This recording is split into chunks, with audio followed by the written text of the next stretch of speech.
happened, I just went to recognize a gentleman in the audience who is 92 years old and a Marine veteran and who sustained 3 feet of water in his house. Would you stand up? Who are you living with now, sir?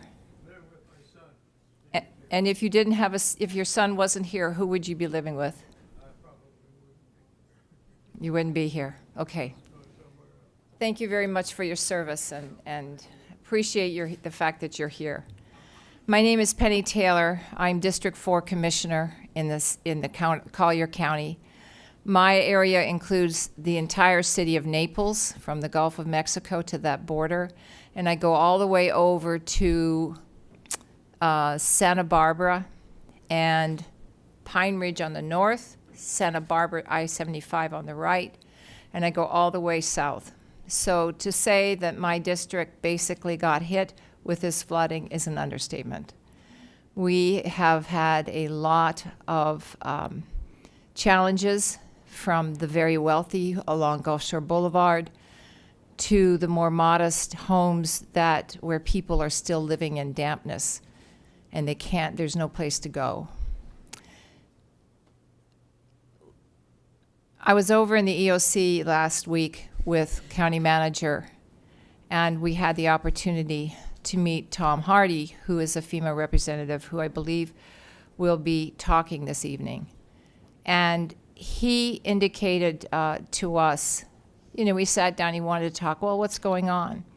And I think we both spent maybe 20, 25 minutes with him explaining what our challenges are here, not just with the storm, my goodness, that in itself is huge, but the fact that people have nowhere to go and their homes, for the most part, should not be lived in, but they're being lived in. And what can FEMA do to help us? This is the topic of tonight. So when we come to the Q&A session, make sure if you have questions, make sure you have filled out your name and your address correctly on these forms that Mr. Miller can recognize. Because if you have a question about permits, we can answer that, but we're not going to answer that tonight. But we will answer it, but we can't answer it unless you leave your contact information. If you have a complaint about debris pickup, we're not going to answer that tonight. But we will answer it if we have your name and number. So it's very, very important. Right now, I think I guess we advertised, and Commissioner Saunders, come on up here. Commissioner Saunders is here. We advertised that we were going to allow people 3 minutes to speak. How many people do we have? We have 150 registered. Currently, we have 77 people on Zoom, ma'am. So if we allowed that kind of time, we would be here probably to 1 o'clock in the morning by the time, because it's going back and forth. So of necessity, but certainly not to be constrained for you, we're going to say it's 1 minute. Now, I'm a moderator, and my co-moderator will be here. Unfortunately, I have to step out for a little bit of time, but then I'm coming back. We will work with you as much as we can, but please, let's try to keep it to 1 minute. Ask your questions. If you want to make a statement, make your statement. But let's keep this going on. So I think, Mr. Miller, I'm going to turn this over to you because I think you've got some information logistically. Yes, ma'am. I wanted to point out to all of you listening in on Zoom right now, and we now have 82 of you, if you're just monitoring the proceedings, you don't have to do it as a part of Zoom. If you're not here to ask a question, you can always watch Collier Television on Comcast, on CenturyLink, or on Summit Broadband. We're on all of those cable companies. You can also watch it on our website at colliercountyfl.gov. We also have an app available for Roku, Fire Stick, or Apple TV, or your iPad or iPhone or Galaxy phone. So after the presentations are done is when we'll start taking questions. At that point, If you're online on Zoom and you want to ask a question, please use the raise your hand feature, but don't do it now. Wait until we're ready for questions. And then when we are ready to call on you, you will be prompted with a message on your screen asking you to unmute your computer. At that point, you will need to unmute and you will have one question, 1 minute. And Madam Chair, I think if that's all. All right, so we have 3 speakers here tonight. We have Sam Harvey, who's here, and he's from FEMA, of course, and he will talk about individual assistance. And then we have Russell Tinsley, and he will talk about the National Flood Insurance Program. And we'll finish with the presenter, Terrell Perry, who is the Small Business Administration, and he will also present. Commissioner Taylor, I'm sorry to interrupt. I've just been informed Commissioner LaCastro, who is monitoring the proceedings at South Regional Library, would like to say a few minutes, if that's say a few words, if that's okay for you at this time. Okay, that's fine. So at the time when Commissioner LaCastro and I was going to ask my colleague to my left, Commissioner Saunders, to speak also. Commissioner Saunders has been in this community a very, very long time. I don't know if you ever were here for Donna. No, I missed that one. But I know that you've spent a considerable time in Southwest Florida. And so I think I'll turn it over to you, sir, and then we'll finish with the Vice Chair, Commissioner LaCastro, and then we'll start with our presenters. Thank you. Well, I'll be very quick. First of all, it's a pleasure for me to be here. I know these are very difficult circumstances for all of you and for all the folks that are listening. I will tell you that our county staff has been right on as far as helping people and getting resources to everyone. So don't be shy if you have needs of any kind, whether it be for blankets or food or water or cots or whatever it is that you need. The county staff is here to get you what you need. FEMA, of course, is here to help, but you can make a quick call to our 311 line or to any county number that you can pull online, and someone will address whatever concerns you have. We'll get through this all together. I was amazed today to see how the community had come together in one of the philanthropic volunteer places. They're distributing food and all kinds of things, and just a tremendous outpouring of support from really from around the country, but especially from throughout Florida and from Collier County. So our staff is here to help. So thank you, Madam. You're welcome. Vice Chair LaCastro. Let's see. Good evening. Can you all hear me okay? Yes, it's great. Thank you. Okay, so we're here at the South Regional Library. There are no citizens here, but I think a lot of the people that are on Zoom are calling in from other locations. I know my district was hit pretty hard. And although I've had a couple of town hall meetings, this is specifically about FEMA, and there's quite a few people who qualify for FEMA, and there's quite a few who don't. And I think people are figuring that out. My hope is that although we have only county employees here and not one citizen, that District 1 citizens who need FEMA help are aggressively represented in the group that Troy has. The reports from the other libraries are there aren't very many people there either. So the masses that Troy, you're holding those questions. I think that's the bulk of the people that I believe have tuned in.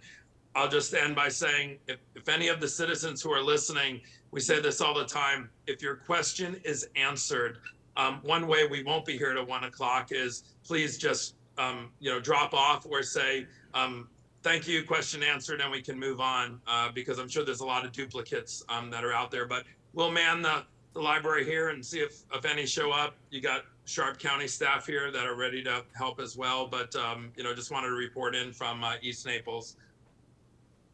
Thank you very much.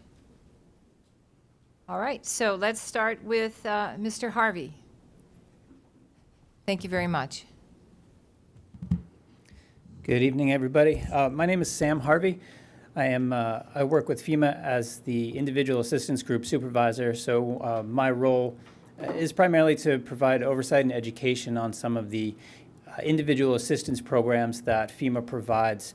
I'm very appreciative of this opportunity tonight to get timely and accurate information out to those who are impacted, and I'm looking forward to answering as many questions as I can.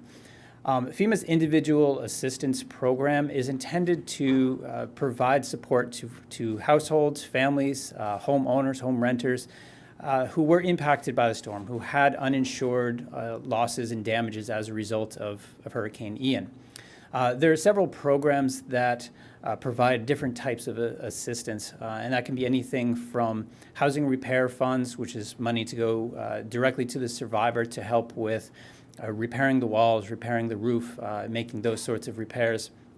Also rental assistance, so that if you're unable to live in your property and you need to rent someplace temporarily, there's FEMA assistance to be able to take that money, again, directly to the survivor, find a temporary place until those repairs are made.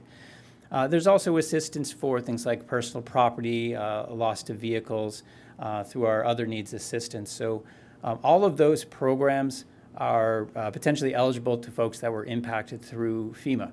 Now, the first step, as you can imagine, is to apply. If you had damages, if you think you had damages, if you weren't sure if you had damages, I would encourage those folks to apply. There's no fee, there's no repercussions for applying and deciding it's unneeded and withdrawing. So when in doubt, I would encourage you to apply. Applications do have to be in within a 60-day window. I believe that end date is November 28th. So it's important that if you're not sure, if you're thinking about it, make sure you get that application in a timely manner so that we can get it processed and get it going through. Again, this is not something I've heard this in every community I've been in here in Florida. Oh, well, my neighbor's worse off. Somebody is worse off than me. And I would encourage you to ask yourself, did you pay your taxes last year? If that answer is yes, then this is your money. This is what you pay into the system for.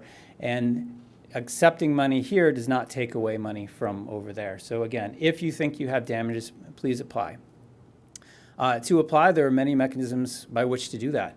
The front door, the FEMA helpline is 1-800-621-FEMA. Again, that's 1-800-621-FEMA. That gets you into our call center where somebody will walk you through the application process. It's also a good front door if you have specific questions about your case. If you've already registered, you want to make an inquiry, you want to find out what the next steps are, 1-800-621-FEMA will get you to a place where you can speak to somebody and ask those questions. You can also go to the Disaster Recovery Center, which is at Veterans Park here in Naples. If you feel more comfortable sitting down, talking to a FEMA representative face-to-face, one-on-one, that's a location where you can do so. You can also sit down and talk with our partners from the Small Business Administration. And again, you can register at that location. You can bring in documents that may need to be uploaded, or you can just ask general inquiries about the process or your case in specific. I would also strongly encourage folks to utilize disasterassistance.gov. That's the front door website for registering and getting information. Again, that's disasterassistance.gov. From that location, you can apply for FEMA assistance. You can check your correspondence from FEMA and just get a general status of where you are within your assistance process. You can also download the FEMA app onto your cell phone. That's the similar process for registering or getting case information. And the last way is we do have, we call them DSA, or Disaster Survivor Assistance. These are our boots on the ground, the folks you might see out through the impacted communities, wearing their FEMA vests, being as visible as they can, going into hard-hit neighborhood to engage with survivors, to answer questions, to register folks, and try to be as visible and approachable as possible. So I would encourage folks to, if you're going to register, find the mechanism that's easiest for you, with which you're most comfortable, and apply if you do have impacts from this storm. As you're going through the process, I just mentioned the first step is register. That's what you have to do to get in the door. Once you register and all your information is in our system, within a week's time frame or so, you can expect to receive a call from a FEMA inspector. This is a very important first step in your process to gain assistance. This inspector will contact you to say, you know, I'm a FEMA inspector. I'd like to meet with you at your property so we can, you know, together go over the damage. You can show me what was damaged, what was lost, and how much. These inspectors are trained so that, you know, if you've already made progress towards your recovery, towards your cleanup, you've taken out the drywall, you've taken out your personal property that may have been damaged, they're still trained to recognize, you know, there was a couch there. I can see where the water lines were. So, you know, don't put off the steps you need to take to get your own lives moving forward while you're waiting for a FEMA inspector. As this inspector is there, as I mentioned, they'll go through the various levels of damage that you occurred, and that'll be the process for FEMA receiving information about, you know, what is this survivor's level of damage. And it, you know, a very important first step, so please make sure you're aware of that. Pending the inspection, you may also be referred to our partners at the Small Business Administration. The SBA is a very strong disaster recovery partner, not very well known, but they do an awful lot for survivors. So if you do receive a correspondence from Small Business Administration or from FEMA saying, hey, here's a loan application for SBA. It's very easy to think, well, I'm not a small business. I'm not a business at all. This doesn't apply to me. It does apply to you. It's very important that you go through that process. I believe we'll hear more about it later, but you can apply for an SBA loan. You can receive up to a lot or up to a little. You can choose to take or not take whatever is convenient for you. If you are not eligible for an SBA loan, that's fine. Again, it's part of the process. You'll be referred back to FEMA for things like your personal property, your living room, dining room, kitchen set, clothes, vehicles, any of that might have been damaged. So those are some of the process points for FEMA assistance. I can tell you that there are, it is a process. There are a lot of opportunities for challenges, for confusion. Especially as we get into the next week or two, folks might start to receive determination letters from FEMA. And they may say you're eligible for X amount of assistance. They may also say you have not been referred to IHP or you're not eligible for assistance. That can be extremely frustrating and extremely disheartening. But I want everyone to know that is not a hard stop on the process. All that means is something within your case is either missing or inconclusive at this point. There needs to be something else in order to move forward. So understand what that letter says. Read through the entire letter. If you're not sure, go to a DRC, call the helpline, ask them, why was I not referred to IHP? Why was I not eligible for assistance? It may be something administrative. It may be something that's a very easy correction. So please pay attention to that and understand that it is a step in the process. Some of the most common reasons we've seen for not being referred to the Individuals and Households program are around insurance. If you indicate that you have homeowners insurance, if you have flood insurance, FEMA is not allowed by law to duplicate what is provided by insurance. So through this process, we expect that your first step is to go to your insurance provider, file a claim, determine for what you are eligible or for what you are not eligible.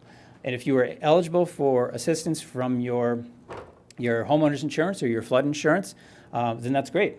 You've got an avenue right there to move forward. If you are not eligible for your homeowner's or flood insurance, you know, the damage isn't covered for whatever reason, again, that's fine. Take a copy of the determination or denial letter from your insurance, get a copy to your file with FEMA. Again, go to a DRC, upload it into your file, or fax it into the FEMA helpline. That way we can see, okay, this individual was not covered by insurance. We can move forward with housing repair, with rental assistance, and the other properties.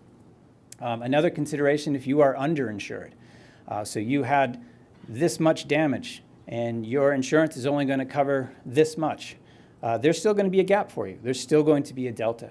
And you know, if you can, again, show that, hey, this is how much damage I have. Here are the estimates. You know, here's what I've been quoted as how much it'll take to get me repaired. Here I can show you how much is coming from my insurance company. FEMA may be able to assist with what's left over from our individuals and households program. So again, there are a lot of ways forward.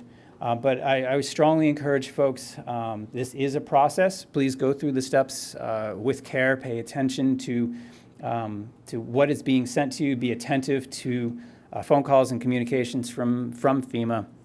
And if you have questions, please ask.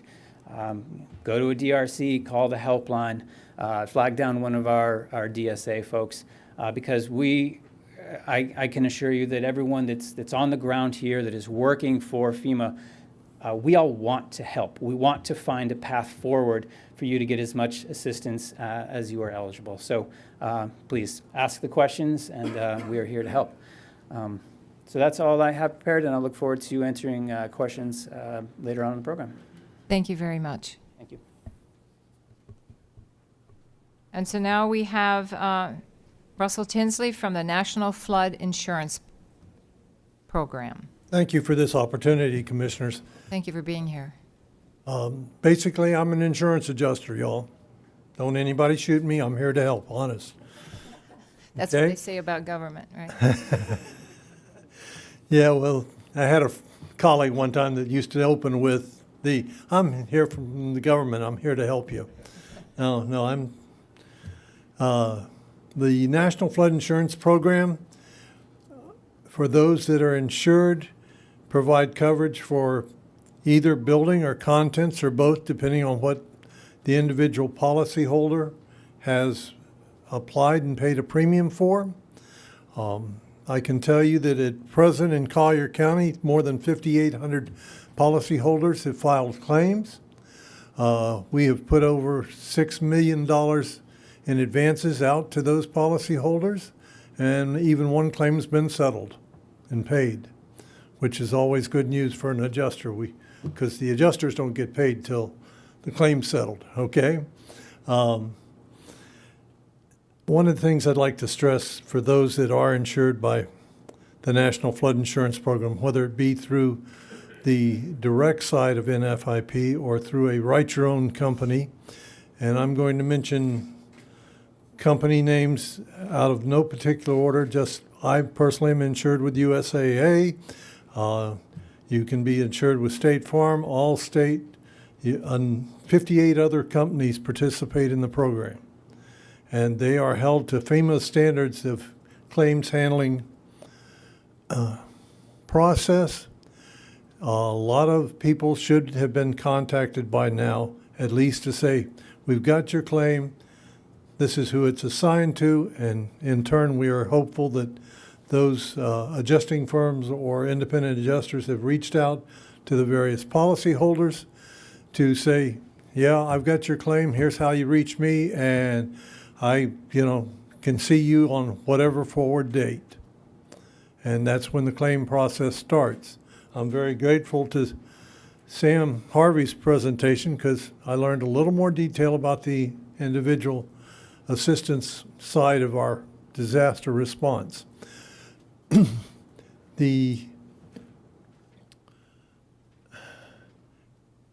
One of the things to remember if you are an NFIP insured is that there is a separate deductible for building and contents coverage.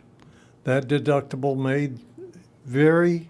You could have one deductible on building and a different amount of a deductible on contents. Unfortunately, I've seen a number of instances already where people had building insurance and no contents insurance, and so I've sent them to our brethren at Individual Assistance to see how they can be helped that way. You can certainly request a decision letter on whether you have coverage for either building or contents to expedite your individual assistance processing. The first thing that we'd like a policyholder to do is contact their insurance carrier or their insurance agent to get the claims process started. Once that's started, as I said, they should be contacted by an adjusting company or the individual adjuster themselves. They will have identification saying who they are and what they're certified to be looking at in case it's a commercial business rather than a residence. But more than 95% of the National Flood Insurance Program is residential. But we also do condominiums and businesses.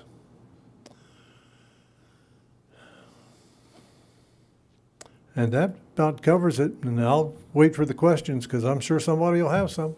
Thank you very much. You're welcome. Before we continue, I'd like to recognize our state representative, Bob Rommel. He's here. I don't know if you'd like to say something, Bob. I know you've been very involved in this issue. I just want to say to FEMA, I know, you know, you have a huge task, and everybody's been working together, whether it's local government, in Collier County anyway, other counties, different issues.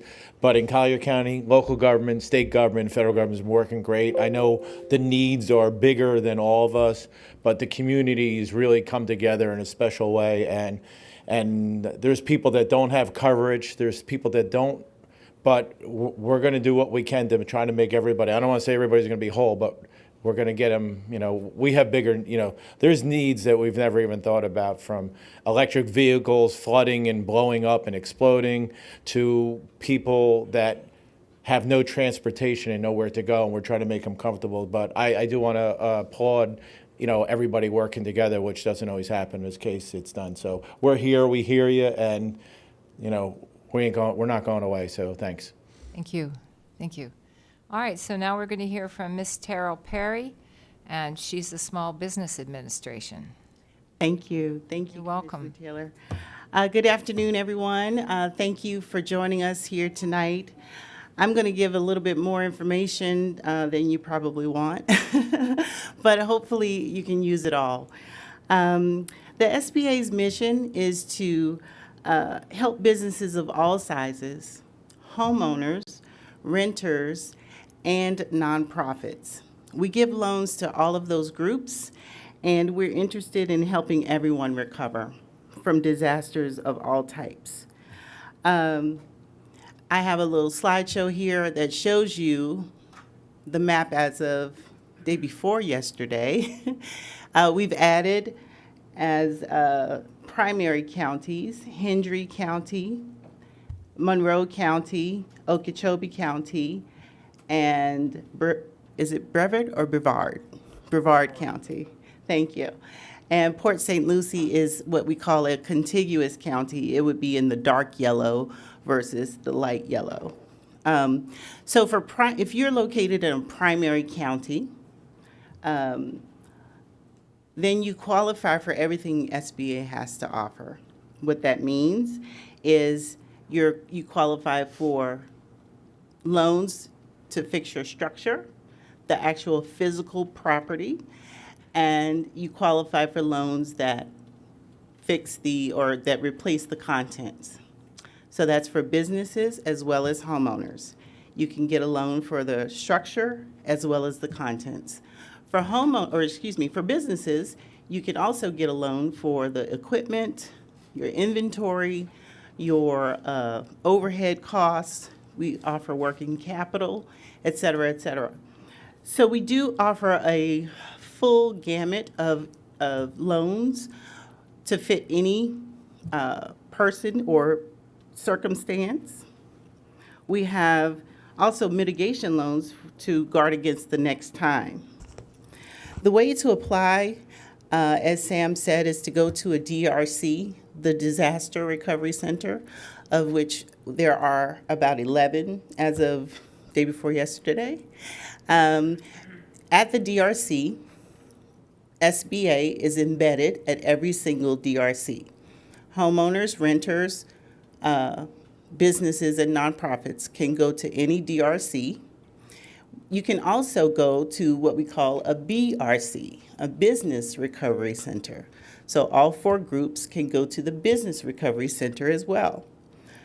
We have one located here in Naples, at the Naples Players at 701 Fifth Avenue. And the DRC locally is at the Veterans Community Park at 1895 Veterans Park Drive. So we have a total of about 17 places in the disaster areas that you can go. Locally, we have 2 here. To date, we have approved about 585 loans. That's equivalent to about $31 million. And we're looking forward to approving many, many more loans. We have 101 personnel on the ground serving the immediate areas. As you can see on the slides, about 25% of businesses don't open again after a disaster, unfortunately. Let me control these little slides. But we're here to help. So we urge all business owners to please go to the BRC located on Fifth Avenue at the Naples Players. Please. They aren't seeing a whole lot of traffic, so they need to see you. If you are a business, or you own a business, and you suffered any kind of damage, whether it's physical or inventory or equipment, etc., please go to the BRC on Fifth Avenue, 701 Fifth Avenue. Every business in the area, in South Florida, South and Mid Florida, or Central Florida, has undergone economic injury as a result of the storm. So every business should be applying for economic injury of some sort. We understand definitely that you're at a time right now where you're not necessarily thinking about a loan. It's something that may not be the first thing on your mind.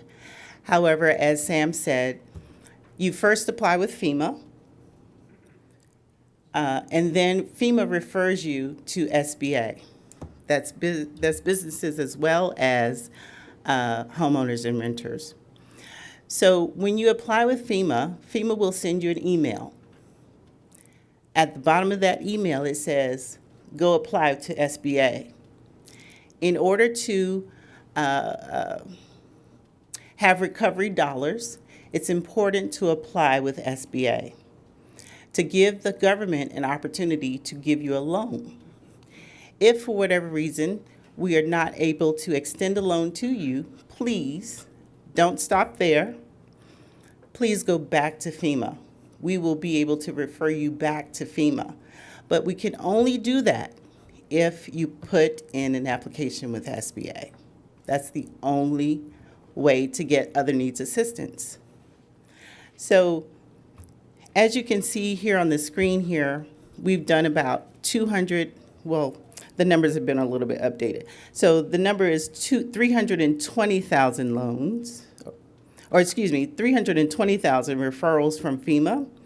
And we've received about 15,000 loans, or excuse me, I have loans on the brain.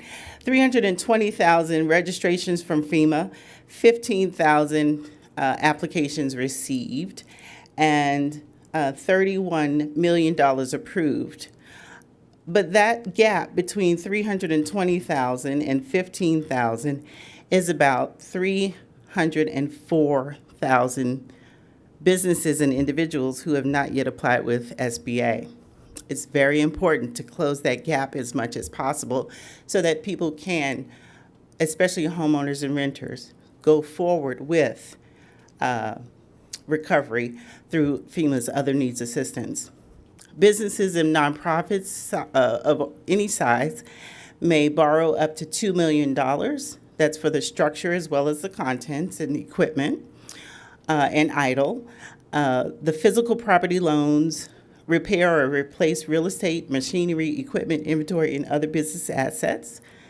Economic injury disaster loans give you working capital to pay your overhead, rent, salaries, accounts payable, and other financial obligations. So don't discount yourself or the opportunity to apply. We ask people to apply ASAP. And many times we can grant a loan before the insurance company does their adjustment. So you can take those funds, repair or replace whatever was damaged or lost, and then repay SBA once you receive your insurance settlement. Now with homeowners, we offer loans up to $200,000 to repair or replace the primary residence.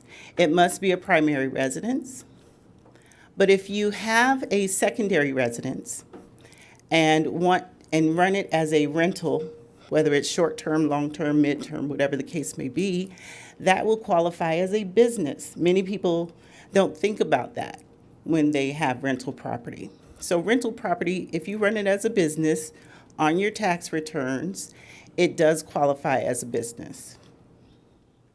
Homeowners can also, as I said, receive up to $40,000 to repair or replace their personal property, including automobiles, and we also help with insurance deductibles.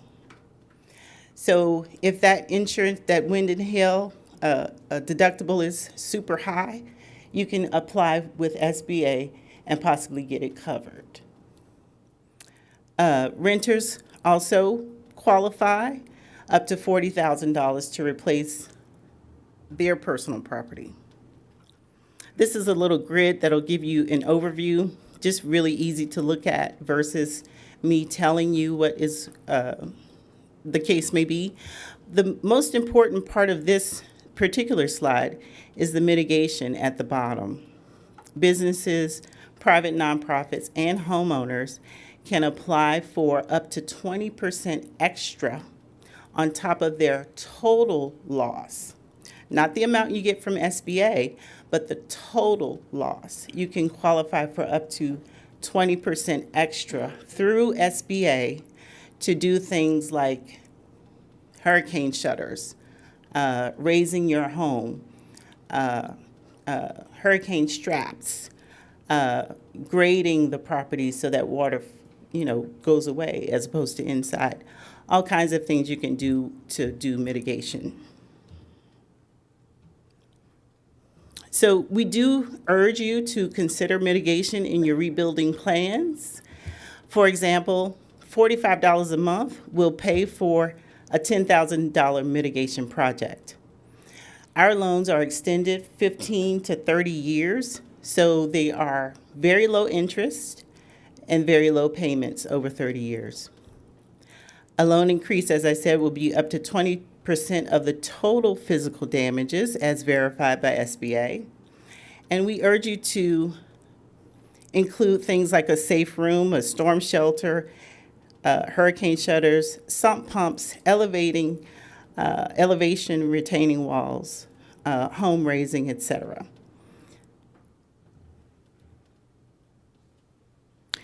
As I talked about our interest rates, homeowners can receive interest rates as low as 2.2%.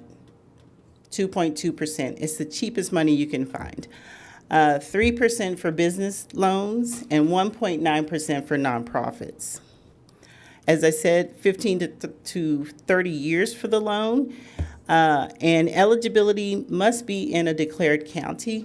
Central and Southern Florida is pretty much all a declared all have declared counties. So the applicants must show that they have income sufficient to meet current obligations and repay the SBA.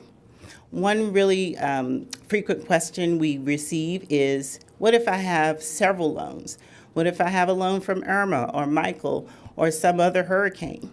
What can I get a second loan or a third loan or a fourth loan or a fifth loan? The answer is yes, as long as you have the ability to repay. We don't consolidate the loans. So you'll have, if you have 3 different loans, you'll have 3 different payments, but you will be eligible to receive an additional loan if you have previous loans or prior loans. This you can hardly see. It's just to show you where the DRCs and BRCs are.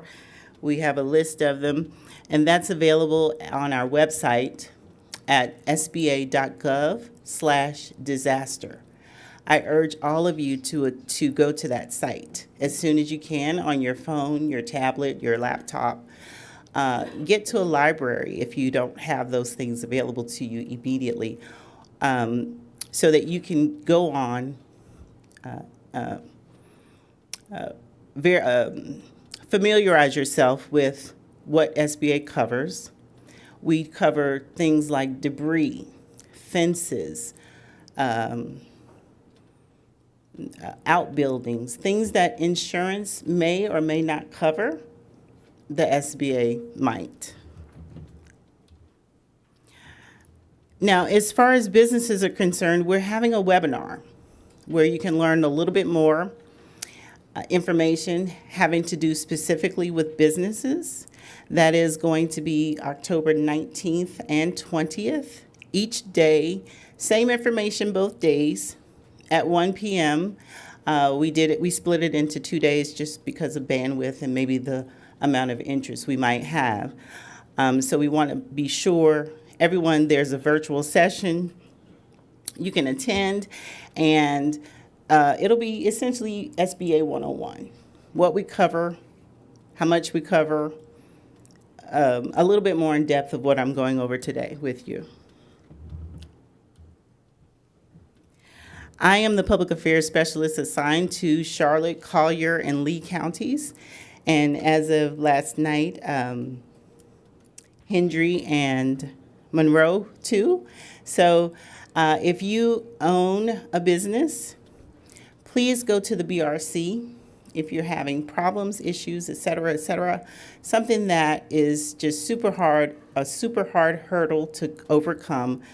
Don't hesitate to call. The 800 number is our SBA customer service line, 800-259-2955. They can answer basic questions. They can point you in the right direction. They cannot, however, take an application over the phone. You have to apply via online at sba.gov/disaster, or you have to go into a BRC or DRC to see an individual who can help you with your application. This is my information here. If you are a person with a network of individuals that I can speak to, it can be 10 people, it can be 1,000 people. I'd love to appear at your venue and speak to everyone to spread the SBA message as widely as possible so that homeowners, renters, and nonprofits also know that the SBA covers them. Thank you so much, and pending your questions, that's my report. Thank you, Ms. Perry. Before we get to the public comment and questions, I just noticed that Senator Passidomo is with us now. And Senator Passidomo, if you'd like to come on up and say a few words. As you're coming to the microphone, I will say we're very fortunate to have Senator Passidomo with us. I know she's been working really tirelessly for the last 10 days, 15 days to help citizens throughout Southwest Florida. So Senator Passidomo, also, I know she won't want me to say this, but she's going to be the next Senate President, which is an incredible accomplishment for any individual, but especially someone from a small county like Collier County when you start looking at the larger areas in the state. So Senator Passidomo, it's great to have you here, and if you'd like to say a few words, please. Thank you, Commissioner. I just got back from Tallahassee. First of all, I want to thank all of you who are here and all my neighbors and friends who have suffered damage during this the hurricane. You know, I myself had 4 feet of water, so I share your tragedy. So I just came back from Tallahassee. We had a legislative budget committee commission meeting. We authorized additional funds to the governor for use in recovery. I had opportunity to tour the state EOC, where I met with many of the emergency management personnel that have been working hard on our behalf. And I can tell you, I've never seen such a dedicated group of people who really care. I met with officials from Department of Transportation, the issues of road clearing, debris clearing, and removal, and they are on it like white on rice. And assured us that they would get the debris removed from the roadway as soon as possible. One of the biggest issue for me, and I know for all of you, is housing. And we know that we are looking in temporary housing in hotels and the like for those who do not have a place to go. We're going to talk with FEMA about bringing in either some trailers or the like, and maybe, and I encourage the county commission, and I will encourage the city council to relax some of the zoning rules to allow people to bring in mobile homes or motor homes to place on their property while they are in the process of rebuilding. Anything that I or my office can do to help you, be happy to. We have Disaster Recovery Center, as you all know, in Veterans Park, and can help with any of the filings that you have.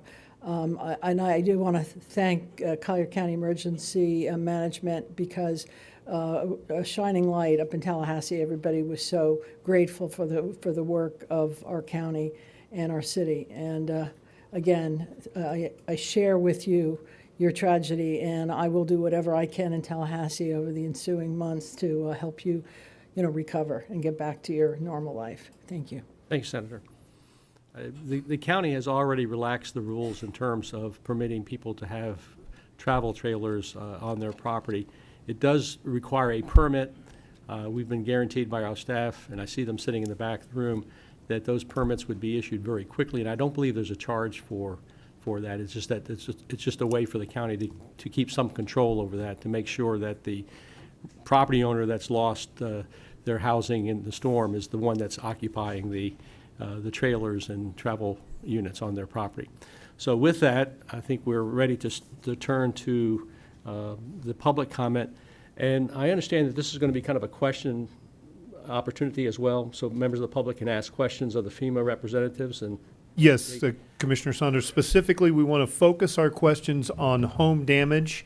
So if you have a question about something else, about county matters, about when is FPL coming or LCEC or Comcast, we cannot help you with that. If they're county members and you're at one of our libraries, we have support staff there who can take your information and certainly get you the information you need.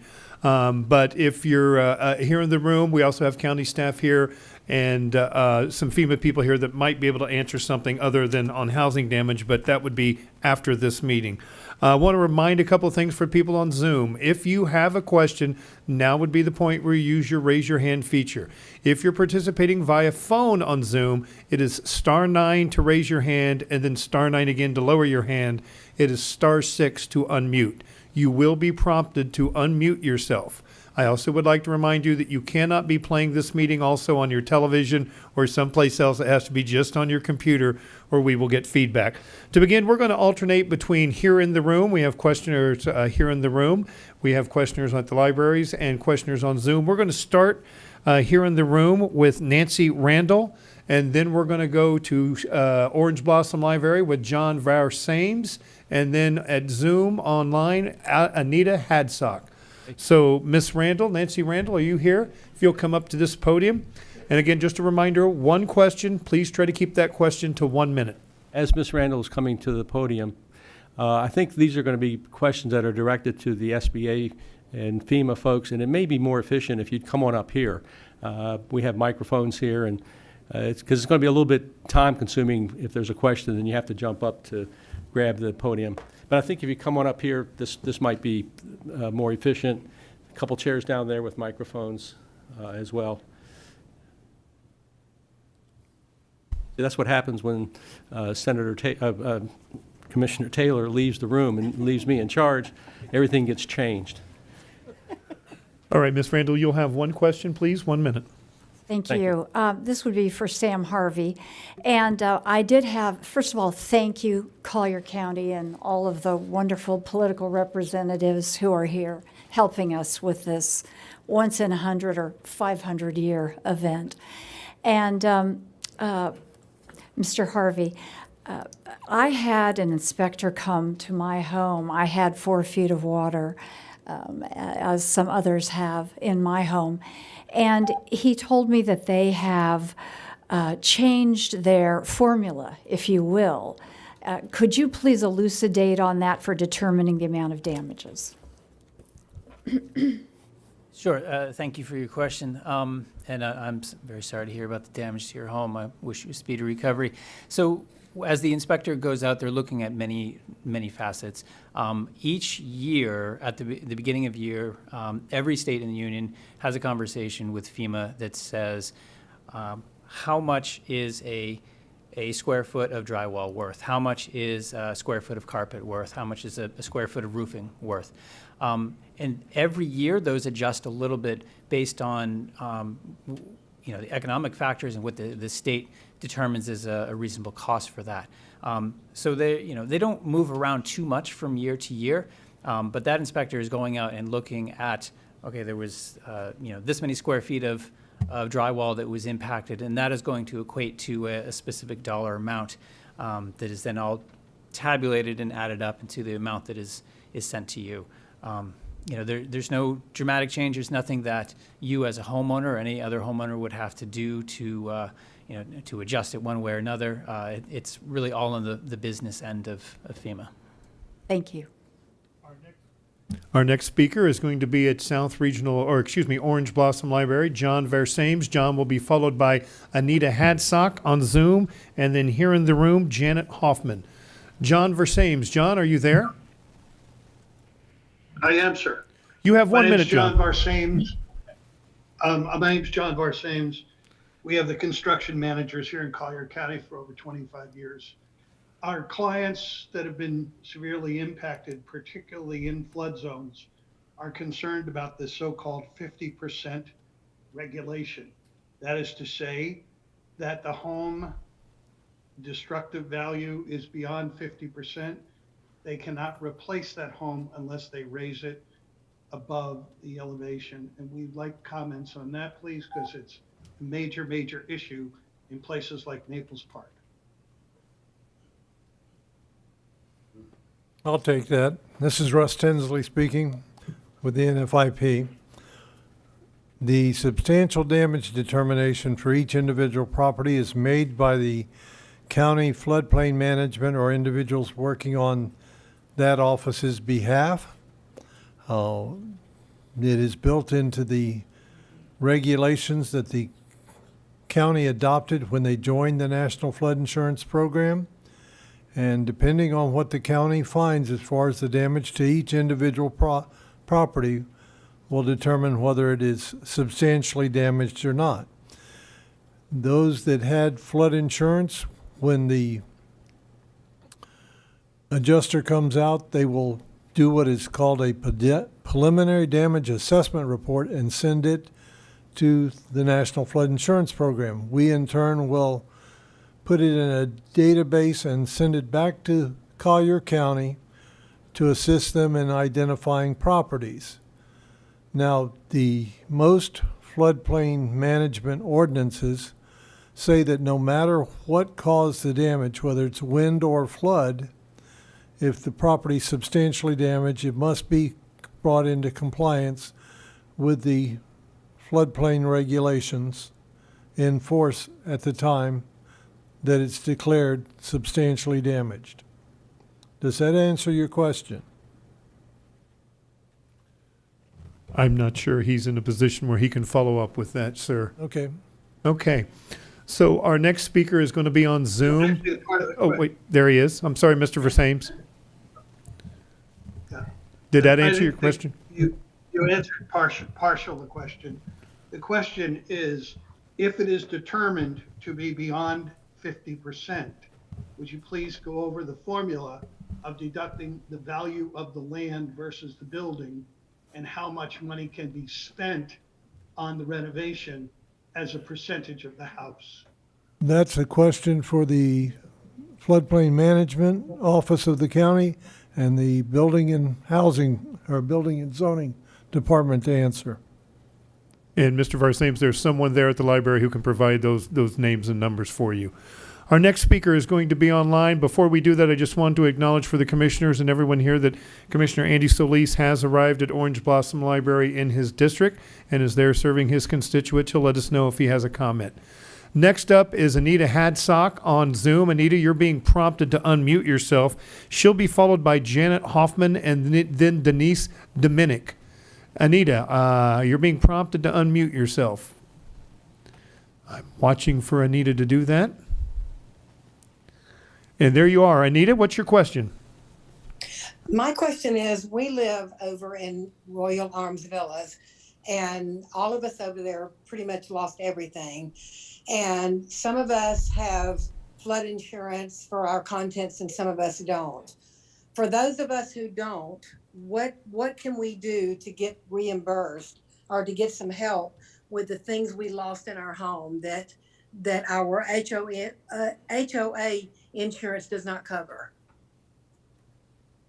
Is FEMA there to help with that? Yep, I'll answer that. This is Sam Harvey. Again, I'm sorry to hear about your damages and your loss. If you do not have insurance coverage for your contents, your personal property, and you had damage to those, yes, I would absolutely make sure that you've applied to FEMA. I would make sure that when you apply or at a sooner or later date, you send in a determination letter from your insurance that indicates you do not have personal property coverage for those losses. That will allow us to move forward with your application. You will likely be prompted to complete an application for a Small Business Administration. If you are approved for an SBA loan, that would be your avenue for replacing the personal property contents. If you are not approved for a loan or you are not prompted to apply from the FEMA side, at that point you would be referred back, an automatic referral back to FEMA, at which point FEMA would be able to provide assistance for the contents that were lost. Again, you would go through a similar process where an inspector would come out, you would indicate what the damages were, what the items were that you were lost, and based on the formula I had loosely described in the previous question, a dollar amount would be assigned to you for replacement. I would remind folks that, on the FEMA side, it is decidedly not insurance. There's a flat rate for a television. There's a flat rate for a couch. So if you had a $5,000 television or $50 television, you get the same amount from FEMA. So hopefully that answers your question. Okay, it does. Thank you very much. Your next speaker is going to be Janet Hoffman. She'll be followed online by Denise DeMink, and then here in the room by Steve Rigsby. Janet? Thank you. I'm Janet, and thank you so much for this meeting and for all that have helped in the planning, organization, and communication. I'm concerned about the limited and no English-speaking members of our community and how they are being informed about mitigation services, FEMA, et cetera. Yeah, I can answer that. Again, this is Sam Harvey, and thank you for bringing that to everyone's attention. Yes, that is something that has been identified both by the community and the state, indicating that there are areas of the community, pockets in the community that are not proficient or not comfortable with English as a primary language. We are continuing to bring down staff. Spanish speaking in particular was a very highly identified language need.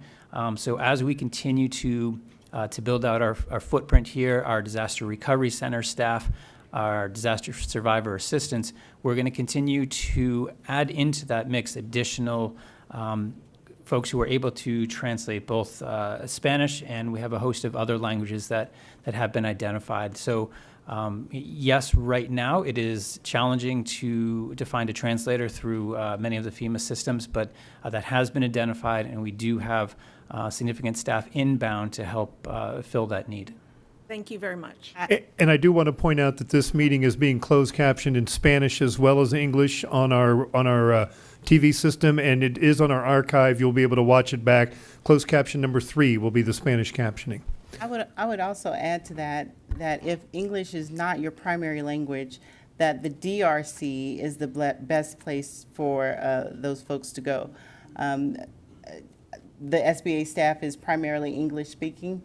We are we have quite a large staff in Puerto Rico with Fiona that happened a while ago, and we are transporting staff here as quickly as we can to accommodate Spanish speakers. But we understand that there are Creole speakers too, and a couple of other languages. So we do urge folks to go to the DRC locations to speak with FEMA, so that FEMA can act as a translator. Okay, thank you very much. Your next speaker online is Denise Demink. She will be followed by Steve Rigsby and then Eugene Klodzin. I hope I'm saying that right. Denise, you're being prompted to unmute yourself. If you'll do so at this time. There you are. Denise, what's your question? Okay, thank you.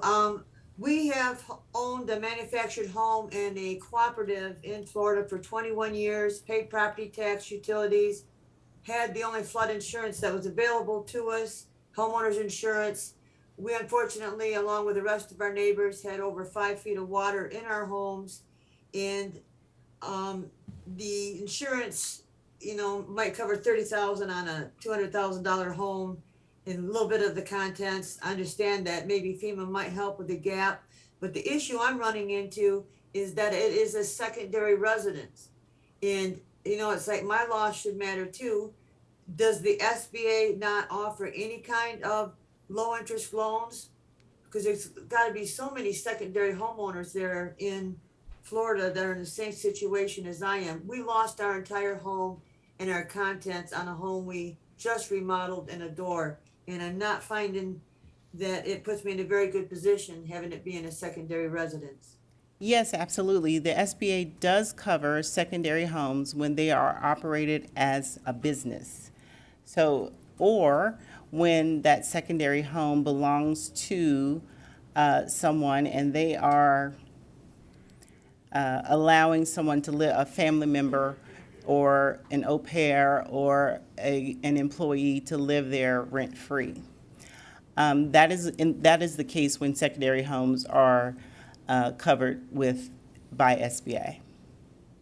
Okay, so our community does not allow rental. I would love to rent it out when I'm not there.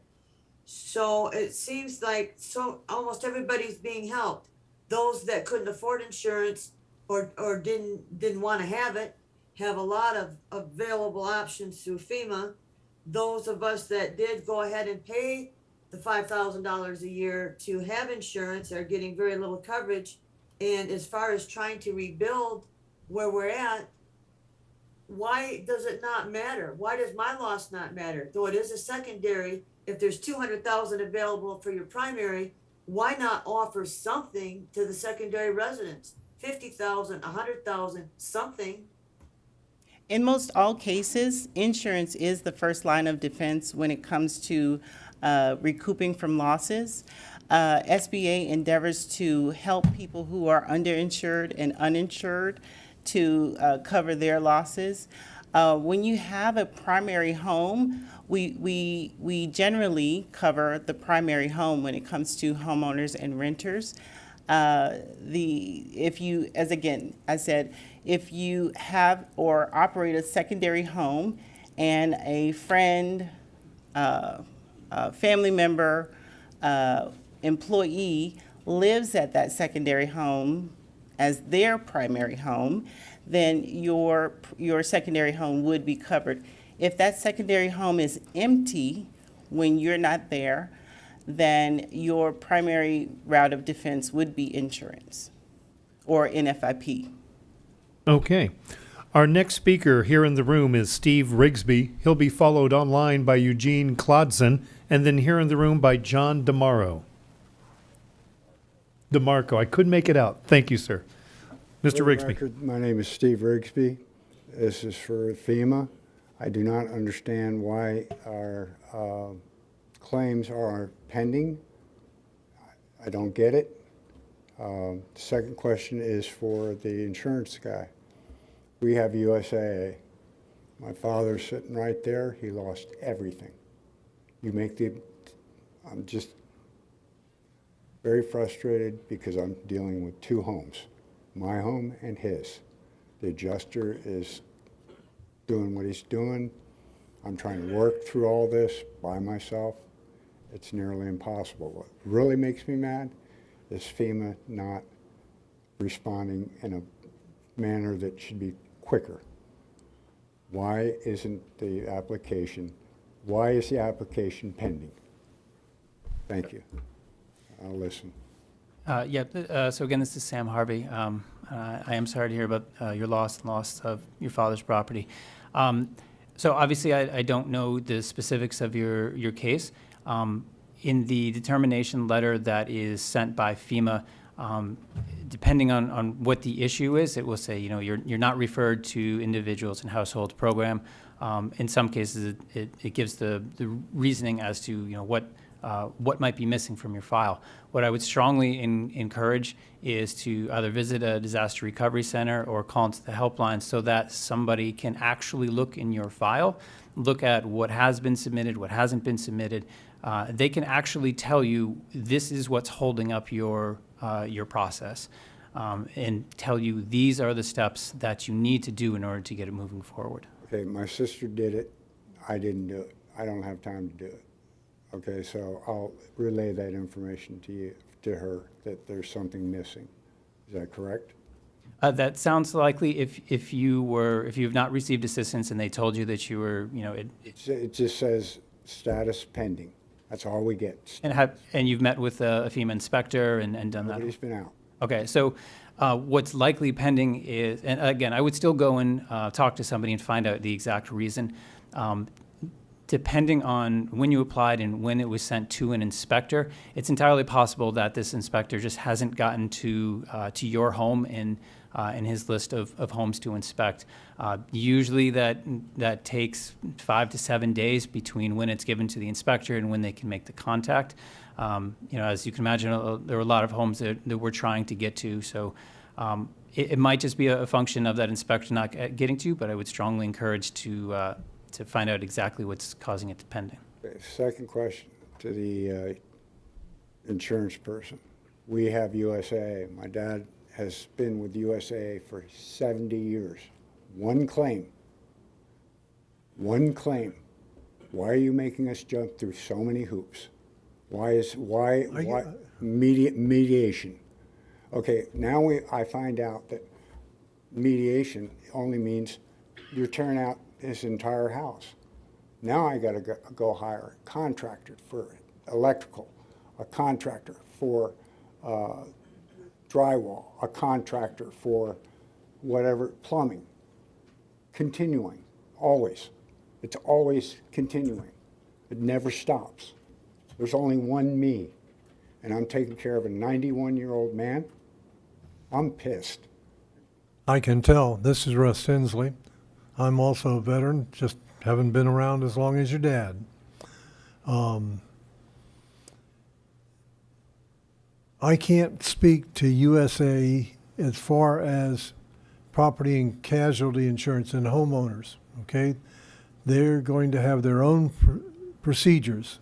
As far as the flood program, the adjuster that comes out and inspects your loss will generate an estimate of the damages and go over it with you and your dad, okay? And try to resolve any issues that you may identify at that time. If you find at a later time that you've got damages that weren't considered, you can contact USAA again and file what we call a request for additional payment. Now, when that flood adjuster comes out, they will offer you, if you're the son of a veteran, so you're USAA also, they will offer both your father and you advances on your policy based on the damages they find. Correct. Okay? I would strongly encourage you to accept those. That doesn't preclude you getting paid any additional money. It just helps you get on the road to recovery. I know that it's a maddening process, particularly when you're doing two losses at the same time. But I worked for USAA for 5.5 years, and when I was in the private industry, and I would have expected them to be more open to you and your frustrations. But that's my personal opinion. That's not FEMA's, not the NFIP's. Okay, so back to FEMA. You're saying I have to go find out where the glitch is, or have my sister look into it? Yeah, I would encourage you to find out what the specific reason, talk to somebody again, 800-61 FEMA, or go into the Disaster Recovery Center and talk face-to-face with a representative so they can look at your specific situation and tell you what exactly is the holdup. All right, thank you. All right, before we move to our next online speaker, I want to remind the folks on Zoom, if you have a question and you haven't already asked one, please raise your hand. I also want to let you know we're getting some Q&As in the Q&A section of Zoom. We will archive those and get those to the appropriate people to get you answers on those. So if you're submitting a question that way, we are archiving those. Your next speaker on Zoom is Eugene Klodson. He'll be followed here in the room by John DeMarco and then Vita Gordienko. Mr. Klodson, you should be prompted to unmute yourself at this time. We'll wait a moment here for him to do that. All right, Mr. Klodson, can you unmute yourself, please? You're being prompted to do so at this time. All right, we're going to see what happens there. Mr. DeMarco here in the room, if you would like to come up, sir, I give you a minute. I know that's going to take a second. And Mr. Klodson, one more time, if you're there and you're being prompted to unmute yourself, please do so.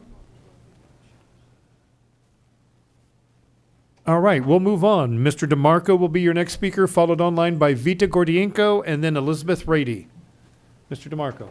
Good afternoon, everybody on the board. Good afternoon, everybody from FEMA. And I send my sympathy out to everybody in this room that had the flood damage, and I'm glad you're all here to be with us. I want to bring up a message to FEMA right now. For the previous hurricane from Irma, I suffered a 3.5-foot surge of water in my home. FEMA came out, they supplied me with the money to repair my home. But it wasn't quite enough to put the house together. As you know, if you're going to send somebody $24,000, you're not going to be able to repair a home with that. It's very minimal. So what has happened is I signed up for a program called Rebuild Florida. Okay, and November 2nd, 2020, I was required by Rebuild Florida, by DEO, to send every dime of my FEMA money back to them. I had to return every dime of my money, including some of my personal insurance money. I was opted in 4 to 6 weeks to have them start to come out to rebuild my home. Of course, now I've suffered a 6-foot wall of water coming in and I've lost everything. So now it's totaled. I have applied for FEMA, but I'm wondering why I've been sitting in a hotel for 17 months from the last hurricane, and nothing's been done. And I don't have the funds down to repair my home. What's the answer to that? Why does the state request that I give you all the money back that you gave me to help me, and they haven't done anything except keep me in a hotel for 17 months? Sure. Again, this is Sam Harvey with FEMA, and I'm sorry to hear about your loss and frustration. I am not familiar with the program that was referenced. With the FEMA assistance, the housing repair, as you mentioned, it is capped. I think the cap right now is $38,900, which, as it was pointed out, is not sufficient to rebuild everything. It's really intended to get the basics, get the home back to safe, sanitary, and functional. Why was I required to send all the FEMA money back to the state so I couldn't do anything? Yeah, so the question was why... Federal money wanted it going to the state. Yeah. And without having any knowledge of what this this program is, I unfortunately can't speak to it. What I do know is that the FEMA money is provided to the survivors for them to do with either to take to a contractor, to take to another program. We don't put any sort of restrictions, qualifications, or directions on what you have to do with the money. It's supposed to go towards rebuilding your home. However you go about that is your decision. So unfortunately, I am not familiar with this program. I have not heard of scenarios where rebuilding organizations would demand FEMA money. I would definitely encourage if that can be brought to somebody at the state level, because again, it's not a FEMA program. I brought that to the state level already. We have DEO, and I really am getting no response. I've been in the hotel for 17 months from the last hurricane. Let me interrupt for just a moment. We have Representative Rommel in the room. I know you've got some staff, maybe they can. I don't even know the program myself, but I'll call DEO myself tomorrow and find out. Thank you. Okay, great. Thank you very much. Thank you, Representative Rommel. All right, thank you. Your next speaker online will be Vita Gordienko, followed in the room here by Elizabeth Rady, and then back online, Peter Falsi, if I'm saying that correct. Ms. Gordienko, you're being prompted to unmute yourself, if you'll do so at this time. If you're on a phone, the mute is *6. And if you're on a computer, once you hover on your screen, you should have a little mute button down on the lower left-hand side. There you are. Do you have a question, Ms. Gordienko? Oh, hello. Hello. Thank you so much for this meeting. And I have a question. We are tenant, and our house was flooded. It was 2 inches of water, and me and my son was in the home because we did not have time for evacuation. So, of course, we have a lot of damage, and we can't to stay in this place. We had leave our place because it will be 2 or 3 months for change the drywalls, change everything in our place. So now we don't have a house where we can live, and my car, it's flooded too. So my husband apply for FEMA, and this system did not ask what we lost, have we, where we will live, what kind of damage we have. So it was only a common question, and after that we got $700. So that's it. I try to understand. It was our mistake, or I can appeal, and I don't know, maybe. No, you hear my English not so good. Maybe we made some mistake when we write the document, or where we could write appellation for try to get more support in this situation, because I have some, and we try to find a place where we can live these 2-3 months, and I have to do something with my car. So $700, it's nothing right now. So, that's it, what we can have. So my question about it, or maybe you can give me some more links. Sure. So this is Sam Harvey again. I'm very sorry to hear about your damages. It sounds like you did apply. You are in the system.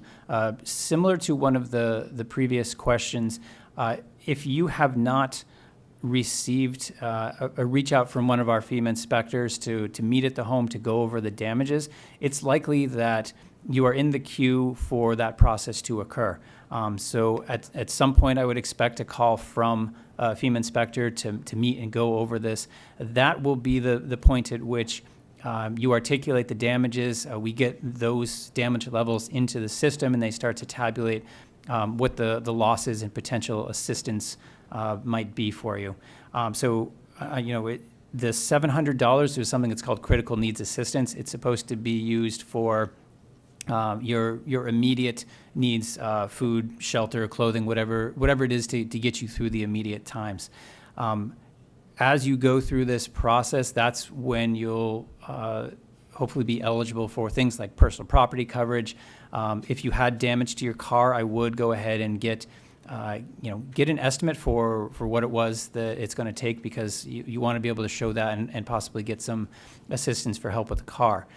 If you're unable to live in the property, you may be eligible for rental assistance, which I'd mentioned in my earlier brief, which would allow you to either find a new place to rent, whether it's a permanent relocation or just temporarily for those 3 months that you had mentioned before you can get back into your property. So it sounds like you are in process. I believe you are on the right track. If you are not sure, I strongly encourage you to either go to a disaster recovery center or call into the 1-800-621-FEMA and ask them specifically, am I in the queue? Am I missing something? Is there anything that I need to do? So you can get a direct answer for your unique situation. Okay, thank you.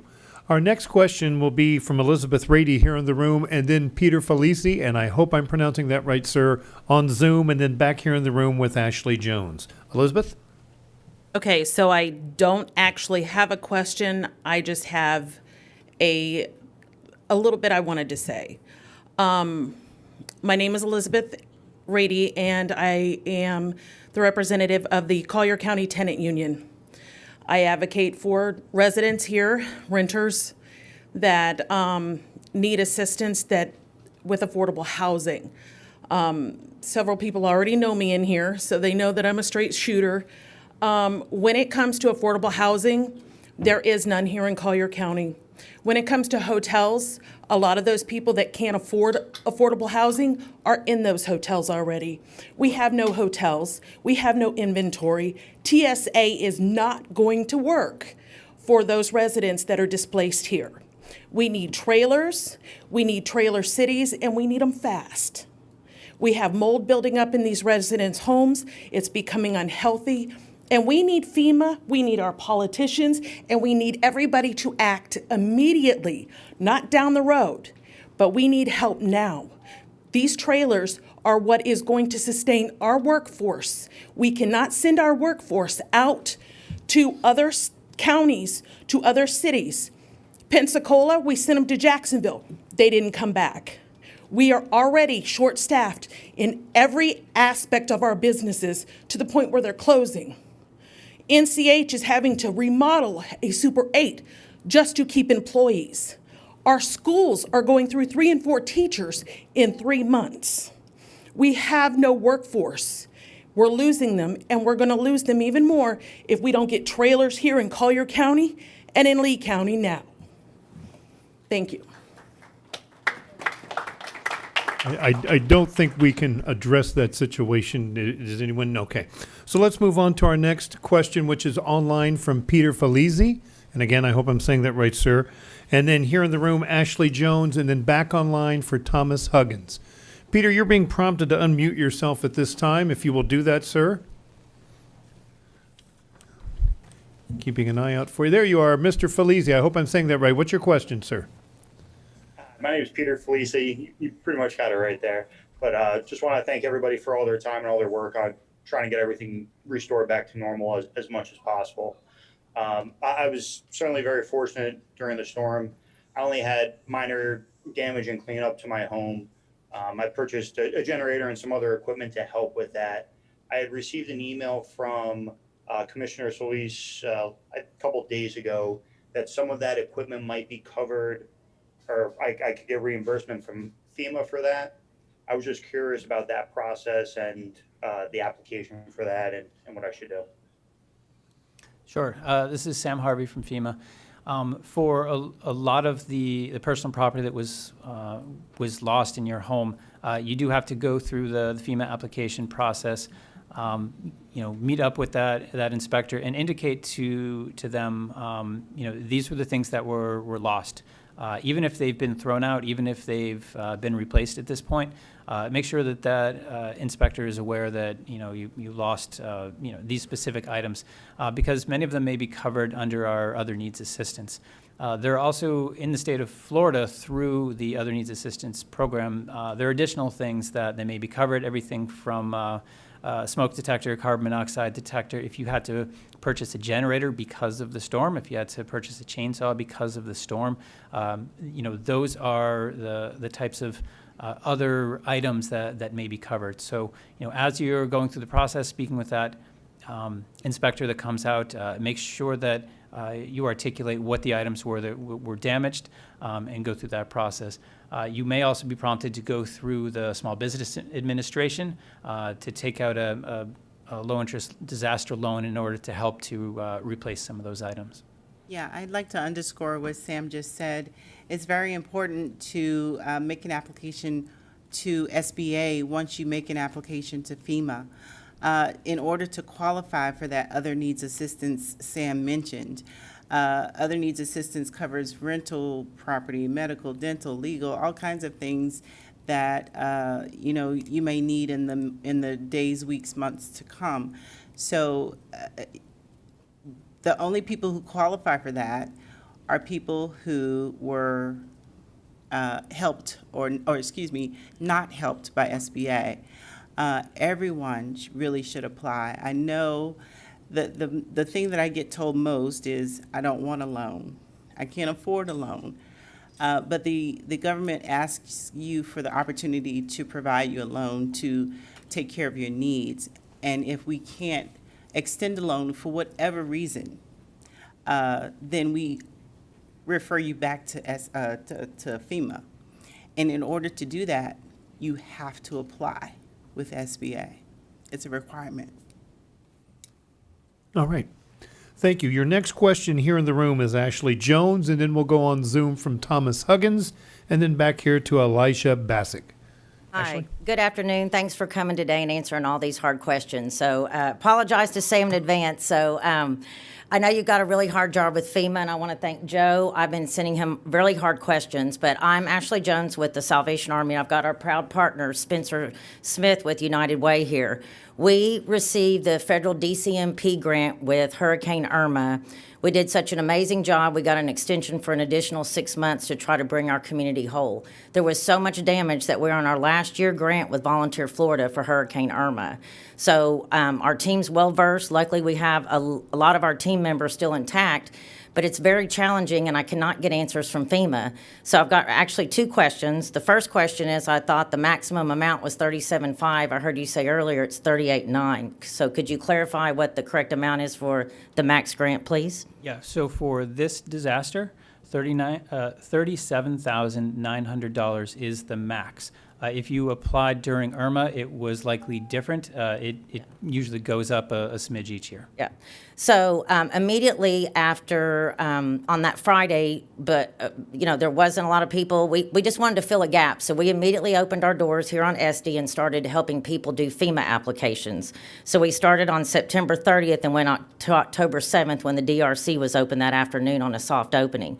Then we immediately started helping down in Everglades City. So we've been helping individuals apply with FEMA and also DSNAPs down in Everglades City this week.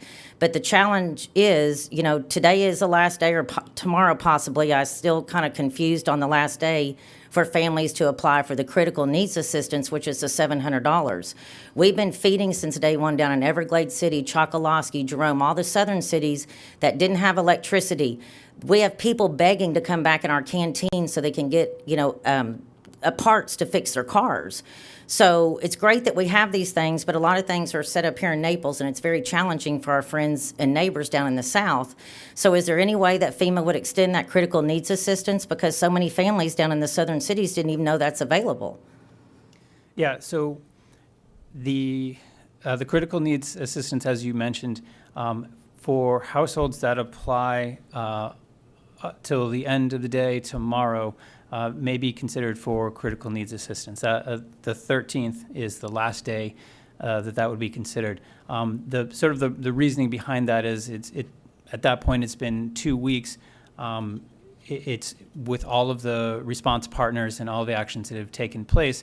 It's harder to say that the needs are still critical past that point.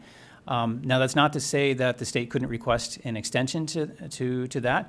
A lot of that would have to be based on feedback they receive from partners such as the Salvation Army and others to say, hey, look, there are still these enclaves where folks are still critical. The need is still critical. But that would have to be filtered back up, through the county to the state so that they're aware and they can potentially make that request.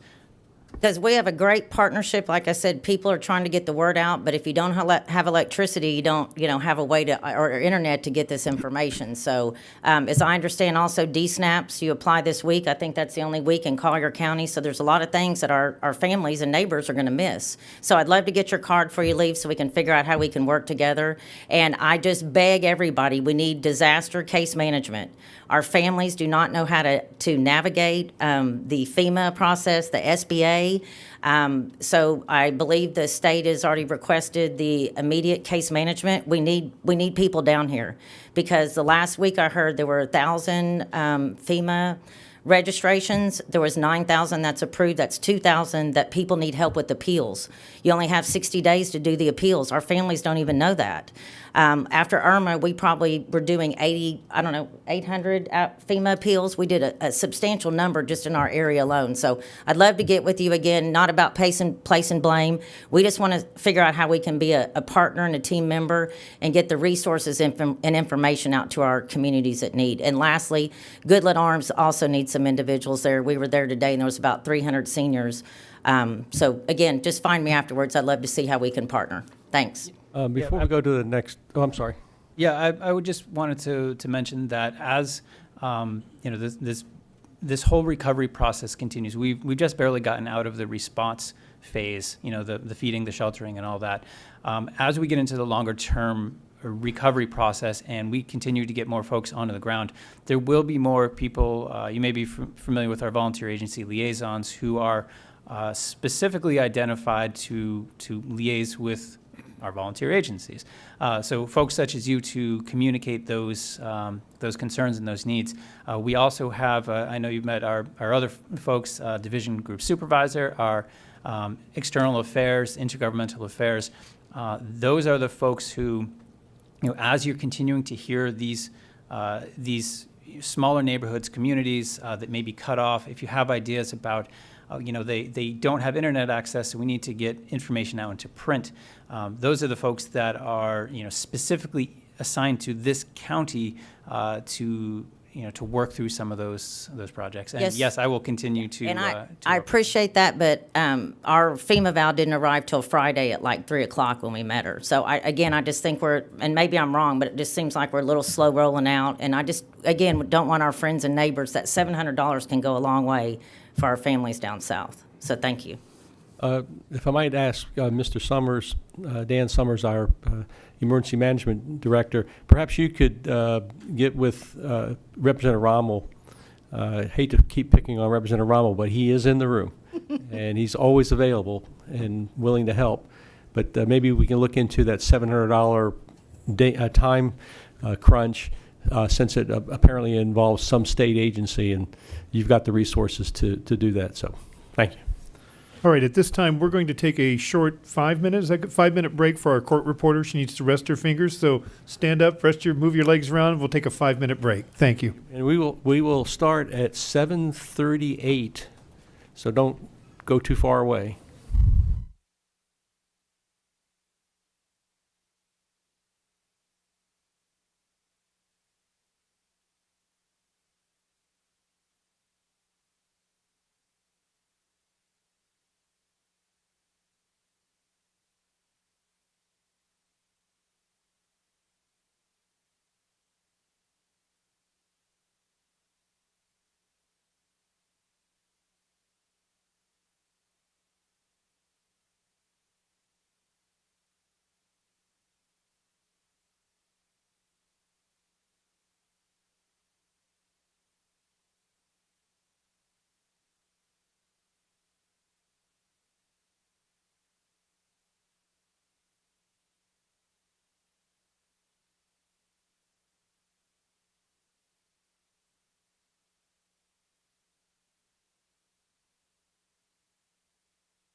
All right, you have a live mic again, commissioners.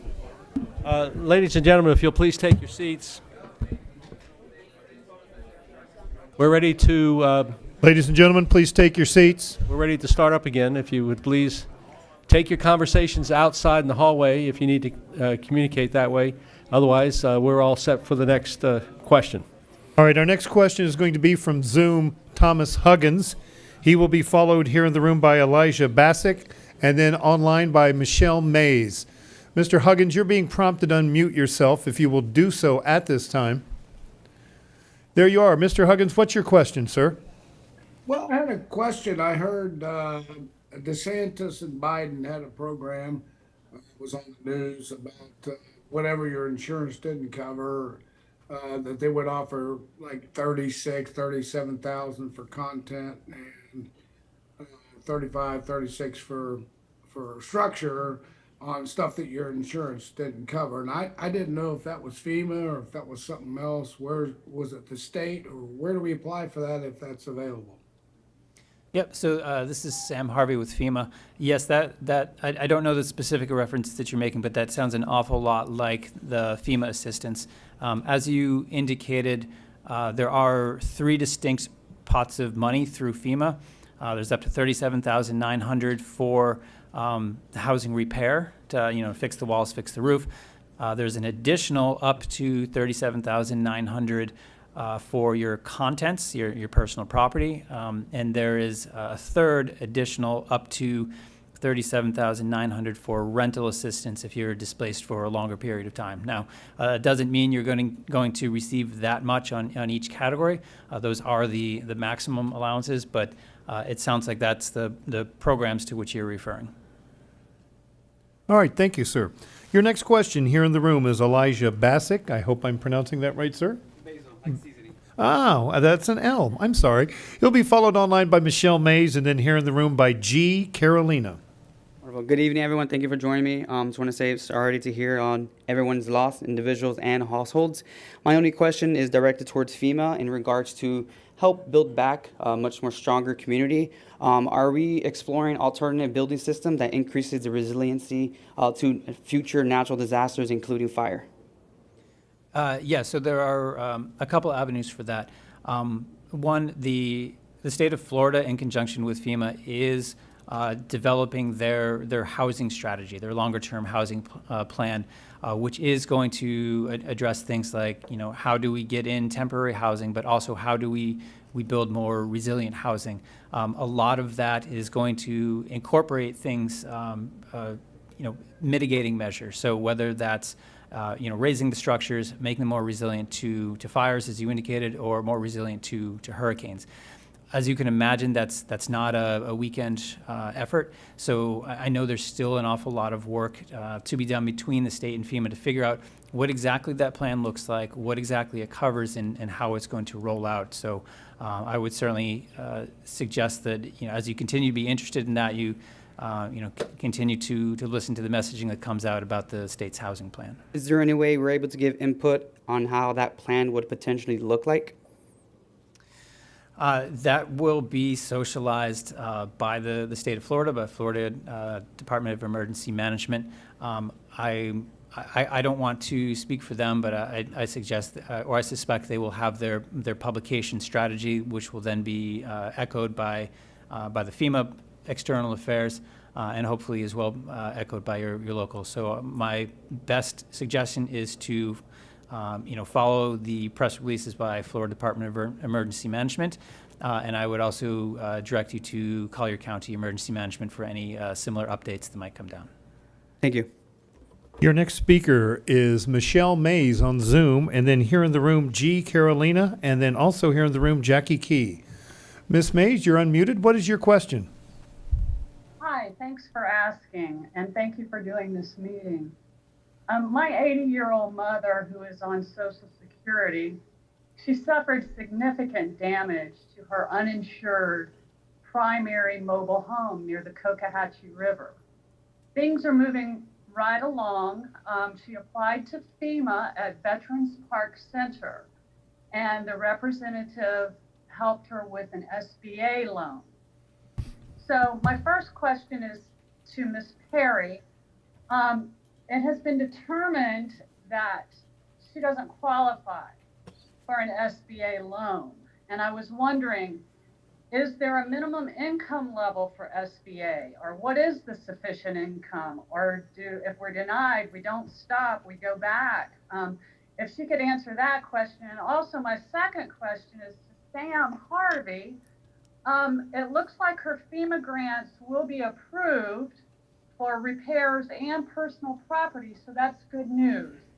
My question is, since she was denied the SBA loan, could she use her personal property grant for home repairs? And do we need to save all the receipts? And the short third question is, who do we talk to about the 50% rule with raising your property? Again, that department, I'd like a contact if you could, please. Thank you. Thank you for your comprehensive question. You're going to answer you're going to help me answer lots of questions for other people as well. When it comes to SBA's criteria for qualification, it's a wide berth to answer succinctly. It's a wide berth. We don't necessarily have a minimum score or a minimum income. The main criteria is the ability to repay. So lots of times people, if your debt to income ratio is fairly high, that means you don't necessarily have the ability to repay. However, a way to overcome that is that you might have, your mom or you might have some assets that you're willing to pledge. You might have land, you might have a 401k, you might have equity in another property or an interest in other properties. You might have a deed to a home. You might have an asset that SBA will accept as collateral. So that is the thing that you kind of have to scour your brain for, because we allow lots of latitude when it comes to approving loans. We're not like regular financial institutions. We do have credit criteria. However, we allow, or we make room for people to have other means of collateral that banks, credit unions, et cetera, don't necessarily have. The other thing is, you asked about an appeal or an appeal process once you are declined by SBA. The appeal process is, I believe, about 60 days long. So after you are declined by SBA, from the date of the declination, you have approximately 60 days to ask for what we call reconsideration. We don't necessarily call it an appeal. We call it reconsideration. So you can apply for reconsideration because lots of times people may, once they're declined, they may say, oh, I remember grandfather had 10 acres so-and-so place, and maybe he'll allow it to be pledged for me. And in that case, your loan would be reconsidered and then determined whether or not that pledge would be sufficient for the loan amount that you possibly are trying to qualify for. Yeah, so those are the answers to the two questions I wrote down. What was the third one? Again? I believe there was a question about the different types of assistance from FEMA, housing assistance and personal property. Again, this is Sam Harvey from FEMA. What I can tell you with my FEMA hat on is that when you receive money for housing repair, the intention is for that money to be used to repair your home in whichever manner you see fit. When you receive money for personal property, the intention is for that to be used to repair personal property. That is Sam Harvey with my FEMA hat on. What I would tell you is that we don't check receipts for it. It kind of comes in as one or two lump payments to your bank account or through a check in the mail. And honestly, what happens to it after that is up to that homeowner to decide how it's best used. I hope that keeps me out of trouble. All right, our next question is here in the room from G. Carolina.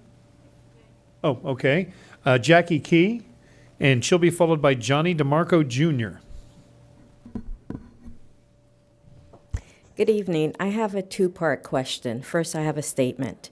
I was in the military, and within the military, each unit, you have some type of either emergency plan or deployment plan. So that means there is a plan.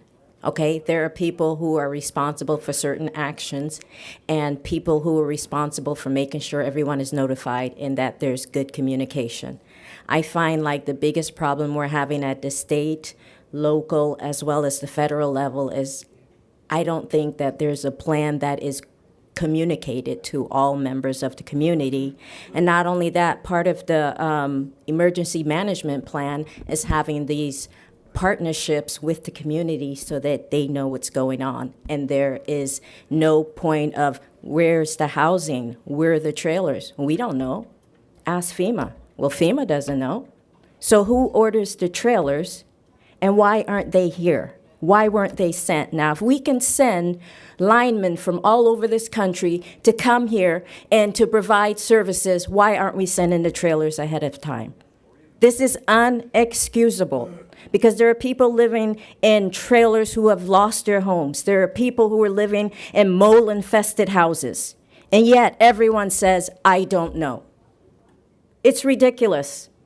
Okay? So some of the community members are forming coalitions to at least have a say in our lives and our future. The point of the emergency management is to mitigate the damage and to decrease the loss of life and property. I don't feel like much was done for the people in this community. There are people crying out for help, and everyone says, I don't know. And your options are inert. We're told you can get a hotel voucher. The hotels were booked up before Ian came, okay? We're told, option number 2, you can look at rental property. Who has $10,000 to pay a month for rent on top of paying rent and mortgage? So you're paying rent and mortgage or rent and rent. That's it. Thank you.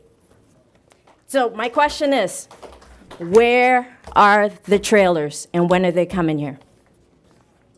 Sure. Again, this is Sam Harvey from FEMA. The trailers that are referenced fall into a FEMA program called Direct Housing.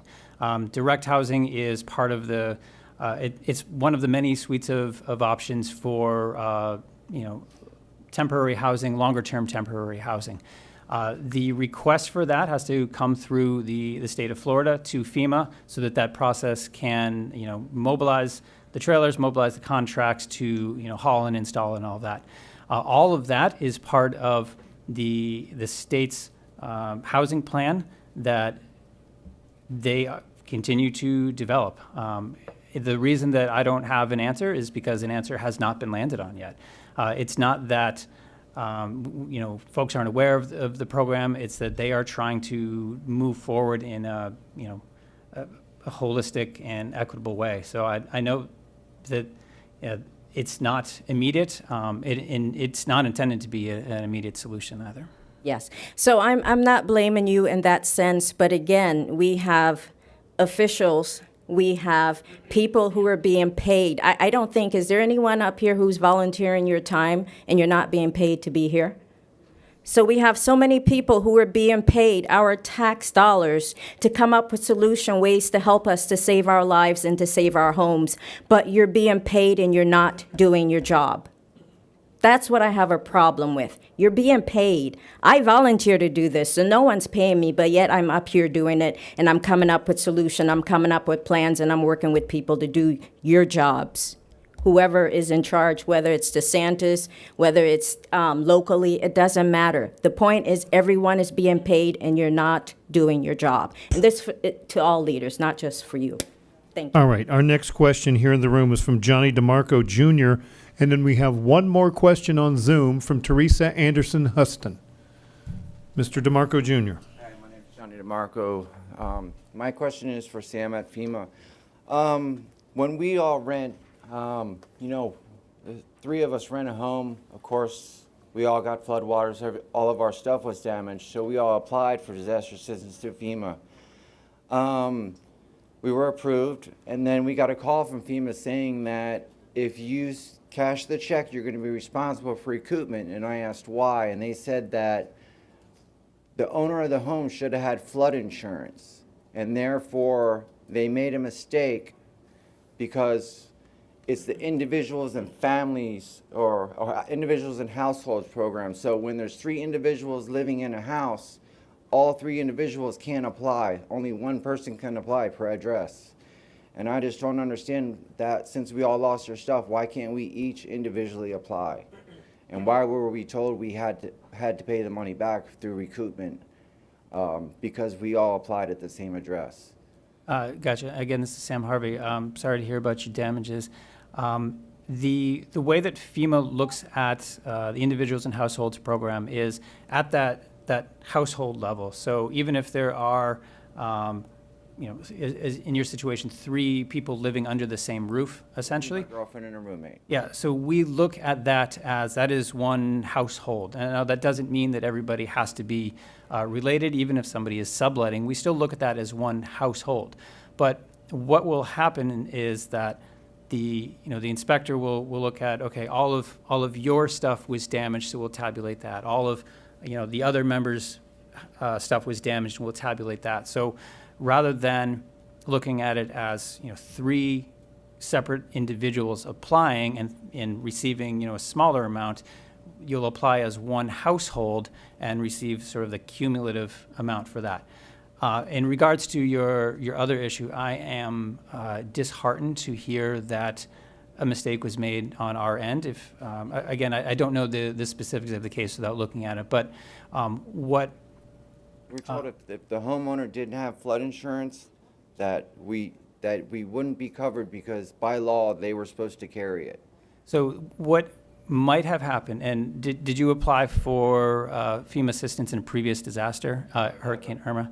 Never. So I think what happened is the person that we were renting the home from applied for disaster assistance, and then since he was the homeowner, that basically cut us out because he was paid for repairs to his home or whatever he claimed. And since he was the homeowner, they basically said, if you cash this check, you're going to be responsible for recoupment of fees. And then we had 3 to 6 months. We could do some kind of appeal. Mm-hmm. And basically, so don't know if we should even cash the check for $700 if we're going to be responsible for the money. Gotcha. So if it's okay with you, if we could speak offline, because there are many things going on there that I would like to work through, and I don't want to take up everybody's time to do it. But what I will say is that, and I don't know if it's your situation, but if somebody had applied for FEMA assistance, let's say in Hurricane Irma, and were living within a floodplain, FEMA provides assistance and then says, to kind of ensure or safety our investment here, we're going to require that homeowner to get and maintain flood insurance on the property. Now, if they don't get the flood insurance or they don't maintain it, then the next disaster, in this case Hurricane Ian, if you apply for assistance, you would not be eligible because you didn't do the due diligence of finding out of doing the flood insurance. Again, I don't know if that's your situation, but that is it's not an uncommon thing that we're seeing here. But if you'd like to talk at the end of this, I'm happy to go into more detail. Okay, thanks. All right, we have 2 final hands raised on Zoom. First, Teresa Anderson Huston, and then she will be followed by Paul Roberts. Teresa, I see you're unmuted. What is your question, ma'am? I was wondering how you determine if a home is considered a primary residence. My husband stays in our other home, but I stay more than 50% of my time in Florida. So is that considered my primary residence or not? This is Sam from FEMA. So if you are in that location for more than 6 months out of the year, if you pay your utilities there, if you vote if that is your voting location, if it's on your driver's license, those are some of the indicators of that being your primary home. If you have questions about the determination, when you applied, if it was determined that this might not be your primary home, I would definitely, look at those things, driver's license, voting card, whatever it might be, in order to say that, hey, look, here's all the documentation that shows that I was here for more than 6 months, that I consider myself a resident of Collier County, and make that argument to say that, yes, this is in fact what I consider my primary home. And I'd second that from SBA, yes. All right, thank you. Our next question online is from Paul Roberts, and another couple of hands went up. Paul will be followed by Elizabeth McDowell. Paul, you're being prompted to unmute yourself, if you'll do so at this time. What's your question, Paul? Okay, directed to FEMA and Collier. I live in a single-story home that had 6 feet plus of water in it from the flood. And we've taken the time and expense to remove the drywall, et cetera, and we're ready to rebuild. We'd like to rebuild, as many people on my street would, as a single-story home.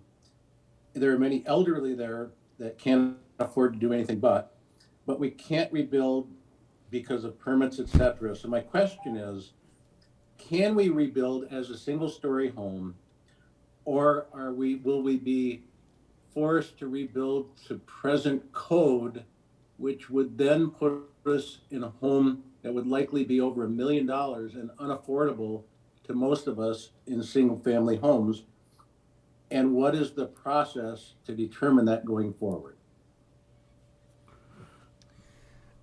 So this is Sam from FEMA.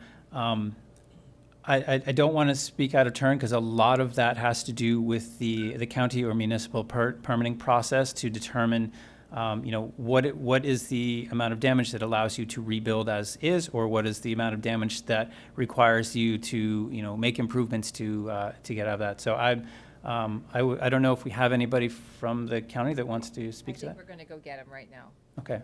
Thank you. I think it's a very important question to understand. And I will also just say, we do have Paul's registration information from Zoom, so if we do need to follow up with him with more specific information, we will be able to do that. Shall we move on? Yeah. All right. Our next question is from Elizabeth McDowell. Elizabeth, you're being prompted to unmute yourself, if you'll do so at this time. Ms. McDowell, there you are. Elizabeth, what's your question? Good evening and thank you. I'm speaking on behalf of my mom, whose childhood home was flooded. It was built almost 70 years ago with help from my grandfather. It has went through every major hurricane since Hurricane Donna and has never ever flooded. My grandfather was a World War II veteran. He had a TV repair shop and was a longtime community volunteer. And my grandmother was a longtime employee at East Naples Middle School in the cafeteria. My mom is living on a fixed income of Social Security and was uninsured. And according to the estimates I've gathered so far, the amount approved through FEMA is not even a quarter of what will be needed to restore and rebuild her home. My question is, what resources will be available specifically for low-income, elderly, longtime homeowners in Naples to bridge the gap between the amount approved by FEMA and the amount needed to restore and rebuild their homes so they can continue to live in Naples? Thank you. Yep. I'll start. This is Sam from FEMA. I'm sorry to hear about the damages to your mother's home. I think it's worth saying again. I understand that even the maximum amount from FEMA is not going to rebuild completely damaged homes. I'm aware of that. It's always a challenge, and if it was up to me, I would raise the limit. But so if you have not been afforded the maximum amount, which is $37,900, If the amount that came in from FEMA was less than that, then I would strongly encourage you to, as you're getting estimates for the work, compile those and appeal the decision for housing assistance by showing that, here are the amount of damages, here's what the estimates are as we understand it, and to see if there's additional funds from FEMA that allow you to get up to that maximum. And then I will defer to SBA. I would strongly encourage to look at the SBA route to fix that. And I don't know if you have anything to add. Yeah, absolutely. SBA is your long-term federal recovery partner. FEMA comes online to assist with the immediate needs. SBA is the long-term recovery federal partner. So what I would suggest to everyone who's listening is to apply with SBA. Give us a chance to give you a loan. If you don't qualify for a loan for whatever reason, then we would then refer you back to FEMA. FEMA would then be able to help with, it opens a lot of other doors with FEMA once you apply with SBA and are maybe declined. If you are approved with SBA, then the amount we approve you for generally will help make you whole. SBA covers uninsured and underinsured property. Whatever you receive from your insurance company, of course, is the first line of defense. Whatever the insurance company doesn't cover is what SBA will cover. However, we will give you, or you can borrow. Let me specifically say, you can borrow as much as you need to rebuild your home based on what the inspector says. Okay. Once the inspector says let me just give an example. If you qualify for, or if you have $100,000 worth of damage, you apply for a loan with SBA. You are declined for whatever reason. Then you can go back to FEMA and say, FEMA, I was declined by SBA. I need to fix my home, and these are the estimates that I've received. This is what I need to make myself whole. Can you help me? That's the route. But you have to apply with SBA first. I know many people, as I said before, think, I don't want a loan. I can't afford a loan. A loan is the last thing on my mind. I have this, I have that. I'm on a fixed income. I may or may not qualify because I'm on a fixed income. That is not necessarily true. We do approve loans for people on fixed incomes. And if necessary, we ask for collateral. But we don't decline loans because of lack of collateral. If you have the ability to repay the loan and you need $100,000, anything above $25,000, we generally ask for collateral. But we won't decline the loan if you can pay the full $100,000 back. So therefore, the collateral doesn't come into question. If you don't have the income to repay the loan, then we would ask for collateral and make sure that there is the ability to repay. And again, if there is no ability to repay, we decline and we refer back to FEMA, because in that case, you absolutely would qualify for other needs assistance. And in some cases, people, if people don't make enough money or are unemployed at the time of the disaster, between jobs, whatever the case may be, you automatically are referred to FEMA for other needs assistance. It's an automatic out of turn. What I would impress upon you to do is to make absolutely sure you listen or you read the emails that come from FEMA and that come from SBA all the way to the end, because the SBA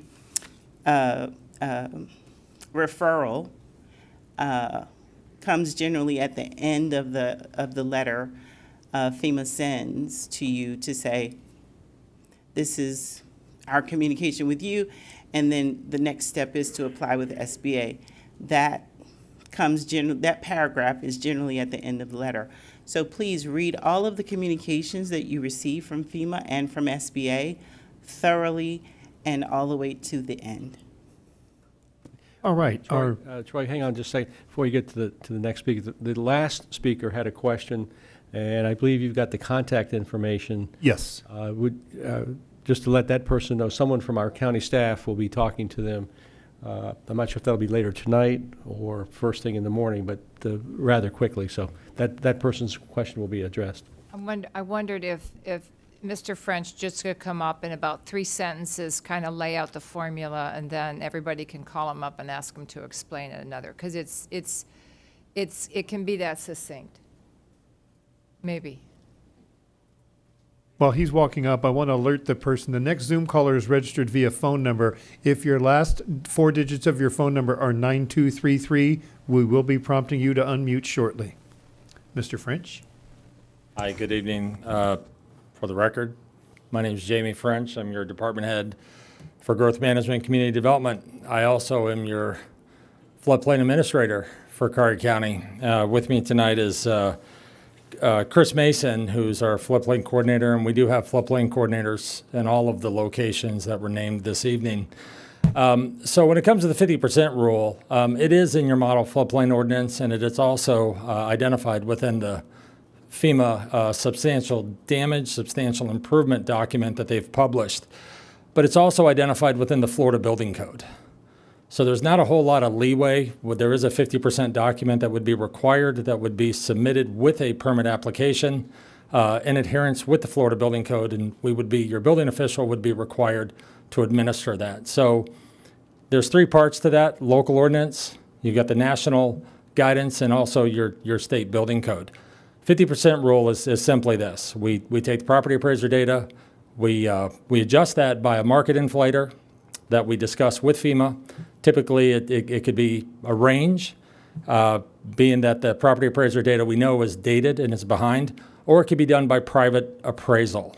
So you can get a pre-storm condition that's identified, and what would it take, what would the cost be to restore that home? And I'll rely on FEMA and our NFIP gentleman to correct me, but what would the cost be to restore that to pre-storm condition? And that's your 50% rule. And as I said in the board meeting the other day, we're not talking, if a counter is a counter, a kitchen counter, let's say, it's not necessarily granite countertops. So at the end of the day, we do apply and we do look at all the methodologies that are adopted by FEMA to help the resident get, one, a good understanding, as well as the contractor. And most of your licensed contractors that are licensed in the state of Florida, they'll know this because it's in the Florida Building Code. So basically, the value of your house, according to the property appraiser, Improved value. plus an inflator, your repairs cannot exceed 50% of whatever that number is. That's Is that correct. correct? Ma'am. That's it. Right. That's it in a nutshell. Thank you. All right, we have 2 more questions from Zoom. Next up is, if your phone number ends in 9233, you're being prompted to unmute yourself. If you are on a phone, that will be a *6 to unmute yourself. You're there. Can you state your name and then your question, please? Yes, I'm speaking on behalf of our mother, Betty Tramutola. She's 91 years old, and I have 2 questions. She is a tenant, and she has a disaster number with FEMA 4673. And while she was approved for rental assistance and miscellaneous, they did not approve the moving and storage and the housing assistance because the explanation was because she's insured. Well, she is a tenant and she's not insured. It's not her house. So I was wondering why she was denied moving and storage assistance and housing assistance. That's my first question. And the second question is, the community is being remediated right now by a restoration company, and all of the restoration companies that we've spoken to say that because this is Category 3 black water, that all tile, ceramic and porcelain, should be remediated completely. Yet the FEMA adjuster, who has not presented himself yet, even though the house is currently being remediated, will not allow the tile to be taken out. And we all know, and we've heard, that it's a health risk and that there's water underneath because of the way mortar is troweled and the channels are left behind, and we already see that there's water under the tile, but FEMA will not allow the restoration crew to remove the tile. So I have that dual question, one about mother and one about tile, please. Thank you. Sure. This is Sam Harvey from FEMA. On the question about the insurance, at time of registration, it's likely that it was just indicated that some insurance existed. It doesn't necessarily specify that what it would cover or how much or any of that. So if housing assistance was denied because of insurance, it would just require you or your mother in this case to get a decision letter from the insurance company that says these damages are not covered, or to clearly show the amount that is covered. If that is then presented back to FEMA, uploaded out of that or DRC or into your online account, that will allow us to move forward with housing repair with the understanding that it is not covered by insurance. So that's the step forward there. Yep, please go ahead. The insurance is not hers at all, and to get anything from the condo association's insurance would be almost impossible right now. They're not even dealing with the people that own the house, let alone tenants. So how would she go about getting a letter from an insurance company when she's not the owner of the policy? I would suggest going to the condo association and explaining that there needs to be, in order for her to move forward with FEMA, there needs to be some sort of a determination from the insurance company that the policy does not cover the housing repair or the repair to the property. Unfortunately, I can't speak for the expediency of insurance companies, but there would need to be something, and even if it's something from the condo association that says, hey, we have this group policy, it does not cover X, Y, and Z. At least get something that indicates that insurance is not covered. But I would strongly encourage you to keep after the insurance, because that's your best way forward, is with a denial letter from the insurer. On the subject of the FEMA inspector, the FEMA inspectors are not there to tell you what you can or cannot do. We're not asking anybody to delay repairs, removal of potentially hazardous materials. All of that should continue to move forward. Our inspectors are trained to look at even a house that's in mid-repair and determine what the level of damages were. So I am not sure exactly what you were told, if it was by a FEMA representative or by the inspector. But from where I'm sitting, that is not within the guidelines of our inspectors to tell you, hey, you have to wait until we show up. That is not the way that we move forward. All right, we have one final hand raised on Zoom. Eugene Klodson, I know we tried to work with you earlier, Eugene. You're being prompted to unmute yourself. If you will do so at this time. Eugene Klodson on Zoom. I think he's being prompted to unmute himself. No, he's actually lowered his hand. Let's try then. I have one more that just popped up. And no, he's lowered his hand. Oh, Eugene, you're there. Eugene Klodson, please. What's your question, sir? Eugene? All right, we cannot hear you, sir. All right, I'm going to ask my Zoom operator to go ahead and mute mute Eugene once again. And we're going to move on. One final attempt, Jeff Roundtree. Jeff Roundtree. Jeff, you should be getting prompted to unmute yourself if you'll do so at this time. All right, there we go. Thank you all for taking the time tonight. I wanted two quick follow-ups. One, the question that was just asked, I think the lady was asked, because our neighborhood was told by the FEMA or the flood person who came through, the same thing, that we're not going to pay for tile to be taken up. And every contractor we've talked to has said that has to be done. There's water all underneath it, you know, et cetera, et cetera. So that would be the first question. And then the second question, back to FEMA, and this came up earlier. My home is a second home. It is not my primary residence. We've been there for years and just love Naples. It's our second home we bought in the community. I came down last week to help with, you know, my neighbors cleaning up and everything else from Virginia. And I just want to make sure from the FEMA side that as a second home, and that is not rented, I get the SBA has a rental, you know, loan program. I just want a yes or no. There's no reason for me to apply to FEMA for anything in that it is a second home. So that was sort of a yes or no question. Thank you.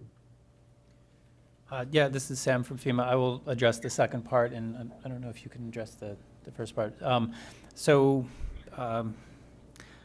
I will never tell you not to apply if you had damages, but I will tell you it is, as a second home, it is unlikely that FEMA will be able to cover those damages. I wish I had a better answer on that front. In terms of the insurance piece, I don't know if you can speak to what the insurance inspector might have indicated. From the standpoint of the National Flood Insurance Program, we take each loss on its own merits. What we find with some tile floors that they were improperly applied, and that leaves voids under them. And that's where your water gets into. Now that improper application is excluded under your insurance policies, both property casualty and flood. It's unfortunate.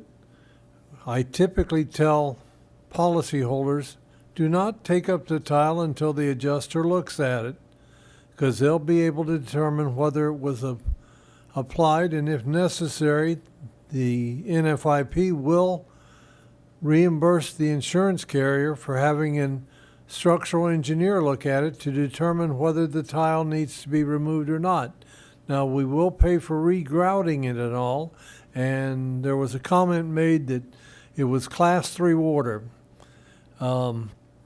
Without impugning anybody, I'm here to tell you that Class 3 water does not begin to describe what flood water is. Okay? The national governing body of the water remediation industry doesn't, they don't even say it's Class 3. They may say it's Class 4. Or whether they've given it a classification, floodwater is all by itself, because depending on where you are, it could be salt water, it could be brackish, you could be near a sewage treatment plant, you could be near a petroleum facility. So that's why the NFIP and its partner companies in adjusting your losses approach each of them on an individual basis. And we will be honest with you, and we will tell you what we find and what we believe, and you can certainly discuss it with us. But we caution all of our policyholders to be very careful about hiring companies that want to come in and tear everything out when that might not be necessary nor be in the best interest of the policyholder. It's not that we're trying to save any money, we're not. Our adjusters are encouraged to find every bit of covered damage they possibly can, because in reality, what they earn in a fee is based on finding as much covered damage as they can. I know that doesn't sound right, but that's how we operate. All right, that's our final question, but I do want to remind the people on Zoom, if you have submitted a question in the Q&A portion, we are archiving that and we'll point the right county people to you. And also one thank you note I wanted to pass along. Jim Laverdine from Moorhead Manor, Naples, wanted to thank FEMA and Collier County for helping them get their debris situation sorted out. And with that, Commissioner Taylor, that's all the questions we have. I feel like All I right. need to turn it over to my colleague who. Okay. Before we do wrap up, is there anyone else in the audience that has any questions? See one hand going up. It's a second hand. So if you have questions, come on up now. My name's Kathleen Avalon. I live down in East Naples.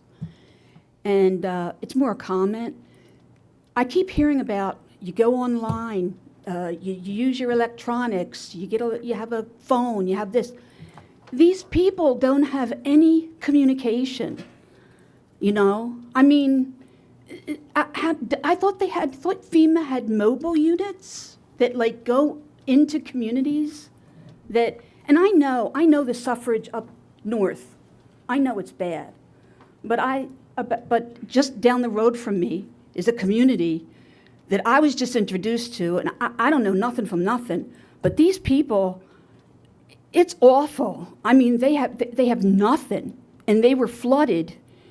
You know, they're a trailer type setup, you know, and I keep hearing, well, they have to just go online or you know, just go to DRC. They have no transportation.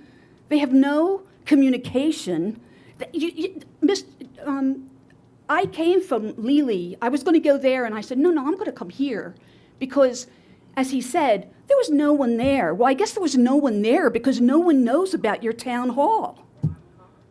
You know? And that there's no transportation for these people. They're lucky. They're going to get some food and water tomorrow at 4 o'clock. But it's just, I cannot stand online. These people are seniors. They have no, why does everyone think that everybody can just go online or that they have anybody?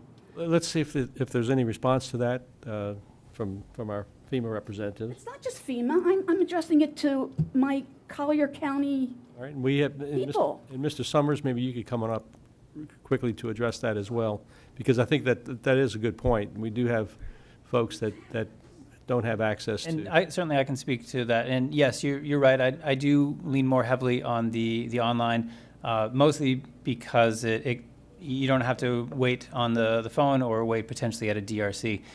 If you're not comfortable with using the internet, using a smartphone, I certainly understand that. That's why we have the other opportunities, the 1-800-621-FEMA. You can do from a landline or any phone line. And if there are communities that we know are hard hit, especially if we know that they are senior communities or they are otherwise may have challenges with the registration process, we absolutely would like to hear about those. Either roll it up to Director Summers or into some of our county reps as well, so that we can send out disaster survivor assistance, the boots on the ground, to go to those neighborhoods, to knock on doors, to physically talk to people, and to register them on the spot without those survivors having to go somewhere else. Right. Mr. Finn, you're in conversation with the speaker, so I doubt that she heard what was just said. There are solutions to that problem. Mr. Summers, did you want to elaborate any? Yes, Dan Summers, for the record, Director of Bureau of Emergency Services, Emergency Management. Sam was spot on. We have a FEMA liaison working with us every single day, and we are tracking these communities. We do welcome finding additional communities, and so we will work with them, find opportunities to get the disaster survivor assistance personnel from FEMA on the ground. We too are struggling with a limited number of resources, and that does add to the frustration a little bit, but we know that there are more resources coming.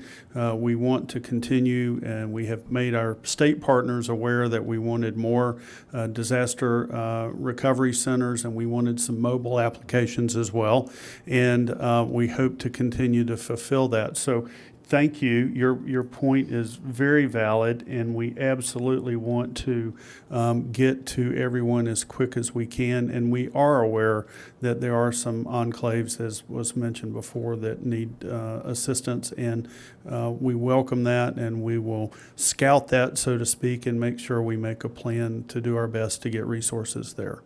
I believe Mr. Finn probably has the contact information to follow up with that particular neighborhood. And that's exactly the case. We've been going to those communities and getting that additional information. So, thank you for that, and we'll march forward. All right. Yes, ma'am. If you'd state your name for the record. Belinda, I just had a quick follow-up question. Yeah, we need both first and last name. I'm sorry, that's just. Belinda Mitchell. Thank you. And you talked about FEMA. You had to apply for FEMA first, and then you apply for SBA. And once you get denied SBA, you go back to FEMA. And I was just curious about, when you go back to FEMA, what are some of the options that are available, some of the other resources that become available? And this process, those steps are not well known to the public. You think that, okay, I got denied.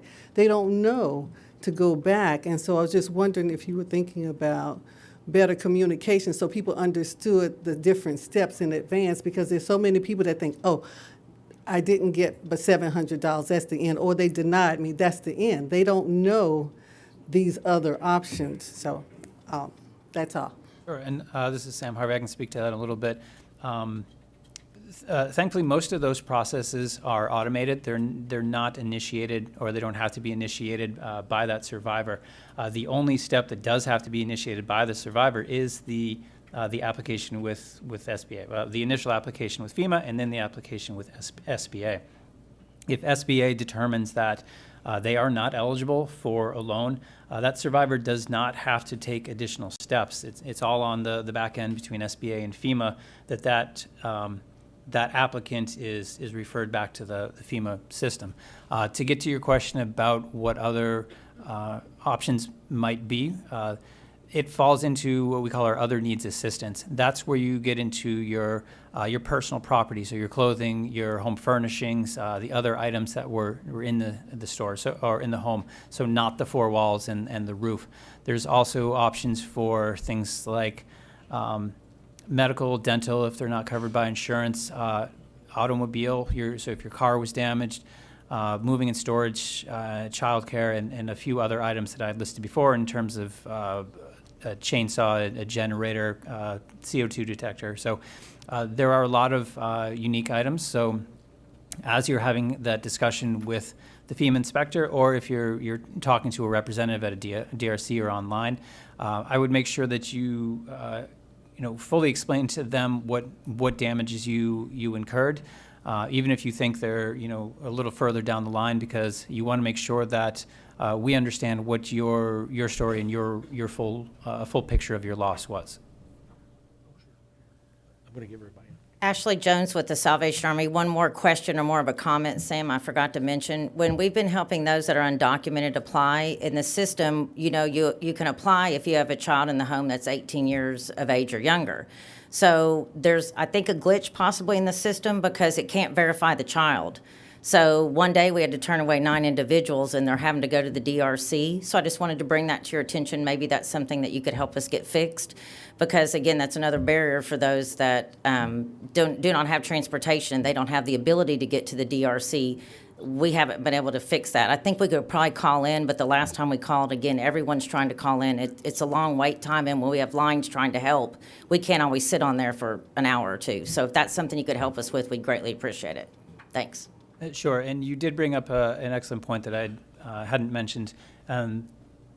If there is at least one member of the household has a Social Security number, and it does not have to be the adult or the primary, breadwinner or primary person of the household. If somebody in that household who was living there at the time of the disaster has a Social Security number, that person is eligible, whether they're everything right up till literally born yesterday. If they were alive during the storm, they are eligible for assistance. So as you're putting in that information, at the time of registration, you would need their Social Security number, their address, and contact information. As you're doing that, you also want to include what we call a co-registrant or co-applicant, which in this case would be the adult, even if that adult is not a U.S. citizen. That adult would be the one who would speak for essentially the minor. It would be presumably their cell phone number where most of the communication occurs. And I think the problem was when you first put the information in, the system verifies the individual, so we couldn't even get to the next step to do the co-applicant. All right, I don't think there are any other speakers in the audience. Let's see if there are any comments from any of the panelists here.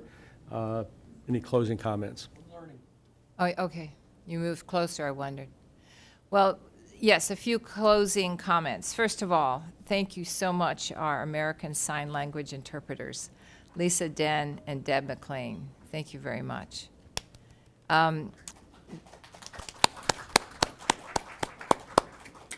Okay, the SBA slideshow will be on the county website tomorrow morning at colliercountyfl.gov, so you'll be able to get it there. Also follow the county's social media channels for more information from FEMA, SBA, and other assistant agencies. Twitter, it's at CollierGov, and Facebook, it's facebook.com/CollierGov. Thank you, everyone. We have 5 commissioners up here. Our offices are listed on the website. We're happy to answer your questions. We are here for you. And have a nice evening. Wait a minute. Before you get offline or anything, if you're listening to us online, we have some closing comments from, I'm not sure if Mr. Harvey has any closing comments. The only thing I would say is thank you for the opportunity to speak to some of your citizens. I would encourage everybody. I understand that this is frustrating. I do this every day, and there's still things that I'm learning about the process. Ask questions. Be an advocate.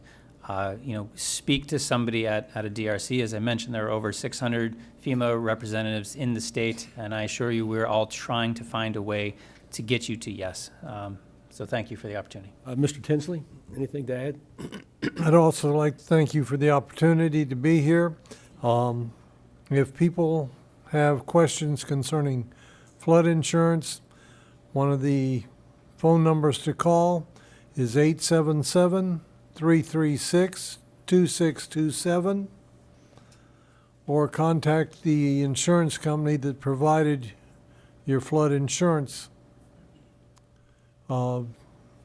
Ms. Vila and I are at the DRC in Fort Myers, and I'm sure when we have the DRC fully operational here in Collier County, that it'll be staffed by insurance specialists. Right. And Ms. Perry, I think you had some comments you wanted to make. Thank you. Yes. Our phone number is 800-659-2955. You can call that number with questions about SBA loans. The 3 ways to apply are online, sba.gov/disaster. You can go to a BRC or DRC in person, and locally, that address again is 1895 Veterans Park Drive in Naples, or 701 Fifth Avenue in Naples. At either facility, we will see homeowners, renters, nonprofits, and businesses. The webinar that I mentioned earlier that you might still be seeing is currently listed on Eventbrite. The local SBDC is sponsoring it. So it might be under their name, the SBDC. But look for or search SBA or SBDC on Eventbrite. And that business webinar will be October 19th and 20th, each day at 1 p.m. It'll be essentially the same information both days. We split it over 2 days because we expected some volume. One other thing I'd like to say, just to recap the program, We always ask you to apply today. We can cover insurance deductibles for your car, for your hazard, homeowners, etc. You're not required to take the loan if you don't want it, but we do ask you to apply. And repayment starts 5 months after the promissory note is executed. And in order to get back to FEMA, if you are declined for a loan, then you would need to go through SBA to be referred back to FEMA for other needs assistance. So please, if you believe that you won't qualify for a loan, don't let that be a barrier. Don't be embarrassed. Don't think of that as the end of the road. Apply anyway, so that you can get back to FEMA with and get additional assistance that you paid for with your taxes. Ms. Patterson, you have anything to add for the good of the order? No, sir, thank you. Just thank you to everyone for being here, and we're continuing to field questions to any residents or businesses that have questions. There's resources on our webpage that will direct you to the correct places. All right. I want to thank everyone for being here, especially the folks from the SBA and FEMA and from the flood program. I'd like to thank our staff. They've had some very, very long days, and this is another one of them. And the things I hear out in the community are that you are doing a great job. I know there was some comment earlier that perhaps you're not doing your jobs, but I know you are. We all know you are. And with that, we are adjourned.